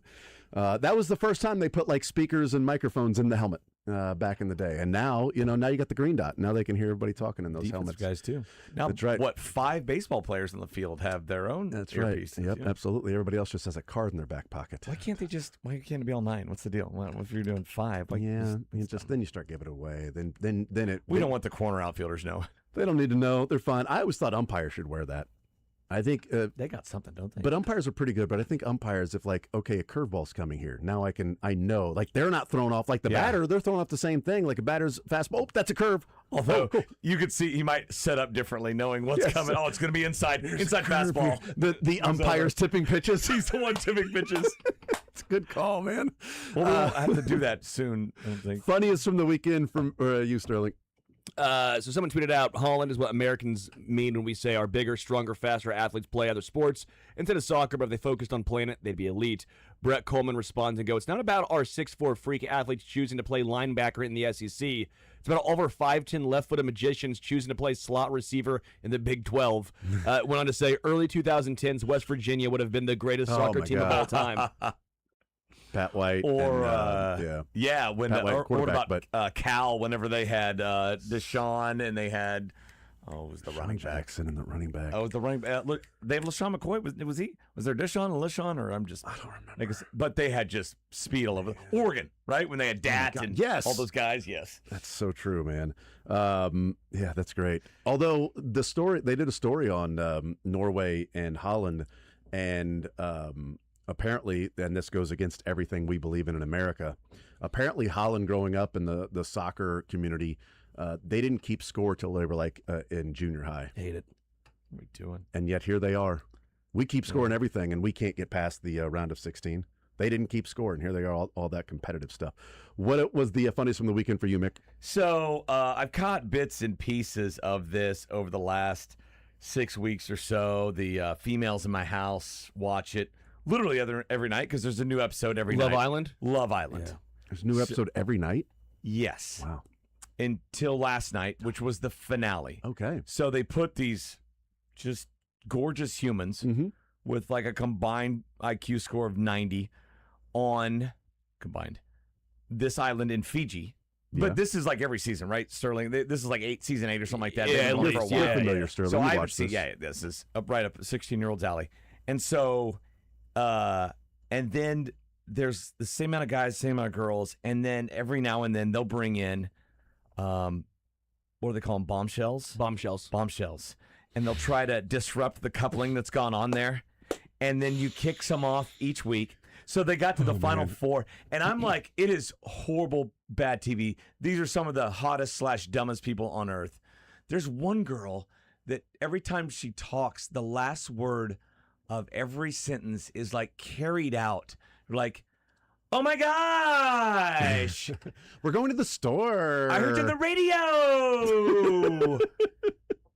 And it's every sentence. Oh, my God. So I appreciate bad TV, and I laugh at it. Yeah. And it was just hilarious last night. They crowned the winners. Oh, good. And my wife and daughter are like, they're going to stay together. I'm like, none of these people are staying together. Chance. There's no chance. This is cabin fever. There's 4 guys, 4 girls. Yeah, they're going to couple up. They're going to say, I love you. But once they get in the real world with 8 billion other people, there's a lot of they'll be other like, people. no, I like her this night, and then move on. Yeah, it's totally different when you get in the real world, But yeah, so the 3 losing couples, they would ask them how they feel, and the first couple goes, "It's fine. I feel like I already won. I found love." And then they put the other couple in the spot, and the girl's like, "I feel like I already won. I found love." And then the third girl's like, I already won, guys. I found love. And then the other couple won $100,000. Oh, yeah, you did not win. No, you guys actually lost. They got both. All the 3 guys go, yeah, it was fine. Yeah, I feel like I lost. One guy, they asked him, I know I'm going way too long. They asked him, what do you love about, was her name Kata or something like that? And it's this British guy. He's like, this is the hottest girl I've ever known. And she's like, oh my God, that's the nicest thing anybody's ever said to me. Man, I got here, wanted to find a baddie, and I found a baddie. No, like, I love the conversations we have. She's a baddie, isn't it? She's so funny. I really got to know her family. It was just, she's hot. Chick's hot, brah. Yeah. Hot, bro. That was my this is my learn and funniest. I learned about Love Island. Night, man. I had no idea it was a new episode every night. Funniest for you from the weekend, Michael? So my funniest, and you'll actually be able to hear him later on today on the station, Jeff Passan on Twitter. Okay. I don't know if you guys saw this. Oh, I think I did. He was breaking the news that the Cardinals just extended J.J. Weatherholt, and the Twitter user by the name of Gooners Never Say Die replied, "Bro, I don't even know what position he plays. How about you include that?" And then Jeff Passan responds, "Stop gooning and learn ball." That's pretty good. So by funny. Passan. Pretty good. And that thing went viral. That has I reposted it. 100,000 you know, likes. like, Twitter makes those images of like quotes with a black and white picture of the person who said it. I've retweeted like 2 of those already. Well, so good. And he didn't subtweet it. He just responded. Like he wasn't looking for And it attention blew up. on it, and it blew up just by responding. My funniest from the weekend. So Major League Baseball broadcast the draft. Okay, first 4 rounds. First 4 rounds are broadcasting the draft. This is the 3rd round of the draft that apparently they couldn't wait till the broadcast was over to tear down the stage. Big selection to go from this school. This is why I'm in baseball, because the atmosphere around Woodstock, Georgia is baseball 24/7. It's minutes away from East Cobb. Everybody plays, and they play year-round. Nick Markakis started this arms race for who would have the next big baseball talent. These 2 schools are less than a mile apart from each other, and so Etowah really gets to give that next edge. Say, you know what? You can move over here, guys. I think we had a glitch. I think the Cardinals did make their pick. So there you go. That was the 3rd round draft of Major League Baseball draft, and they're tearing down the stage. Why is it so bad? One more real quick one. This is clip number 3. Clip number 3. This is your commissioner of baseball, Major League Baseball draft, number 1 pick. The commissioner of baseball announcing the number 1 pick in your draft. With the first pick of the 2026 MLB draft, the Chicago White Sox select Rock Chalowski, a shortstop from UCLA. So Rock Chalowski becomes Rock Chalowski is the name. The commissioner mispronounced the actual name. To the best we go. Mick, leading us off, best from the weekend. Just all the guys locally that got drafted into Major League Baseball, and the overall, I just loved the draft. The Royals' last pick was from a college called State College of Florida, Manatee, Sarasota. Hell yeah. Oh, yeah. Yeah. Baseball powerhouse. Have you heard of that? Well, yeah. It used to be Manatee Junior College, I guess. I think so. And they changed it. Yeah. I've been to Sarasota, so yeah. And I asked Brian Bridges on the Zoom yesterday, I'm like, you ever recruited from there? I was like, I have actually. You would, all the time. Best from the weekend for you, Michael? I won my water volleyball tournament at my buddy's house. Isn't that just that's huge? Isn't that water polo? It's massive. No. Water volleyball. Water volleyball and water polo. I Very drown different. at water Yeah, polo. water soccer is water polo. You're right about that. My best is, I said this earlier in the show, the England team just randomly showing up at Betty Ray's in Prairie Village, and all the fans just like, oh my God, we're having ice cream, and now they're taking pictures with Jude Bellingham and Harry Kane, and just like so awesome what Kansas City has done with the World Cup, that the English national team is just walking around going to random restaurants as a team. And imagine being a kid in England and seeing pictures of just all these other kids in Kansas City hanging out with the tournament's English turning national. into the Jude Bellingham tournament, by the way. It really has. Unfortunately for the writer in England that wanted him off the team, so that was a freezing cold take from over From a the sports weekend. writer? That's weird. Yeah. Best for you, Sterling. Yeah, FIFA Fan Fest coming to an end. It was so much fun doing The all best of that. for you is at its end. Well, no, just all the people who helped put that on, all the folks from Van Wagner, they were great to work with. Loved doing on the stage work. And then the All-American Rejects. Stillwater, Oklahoma band. What a show they talked I heard about. they were great. They were Yeah. incredible. I was there. Phenomenal show. I they prefer put the on. Kansas City guy, Tech 9. He was there too.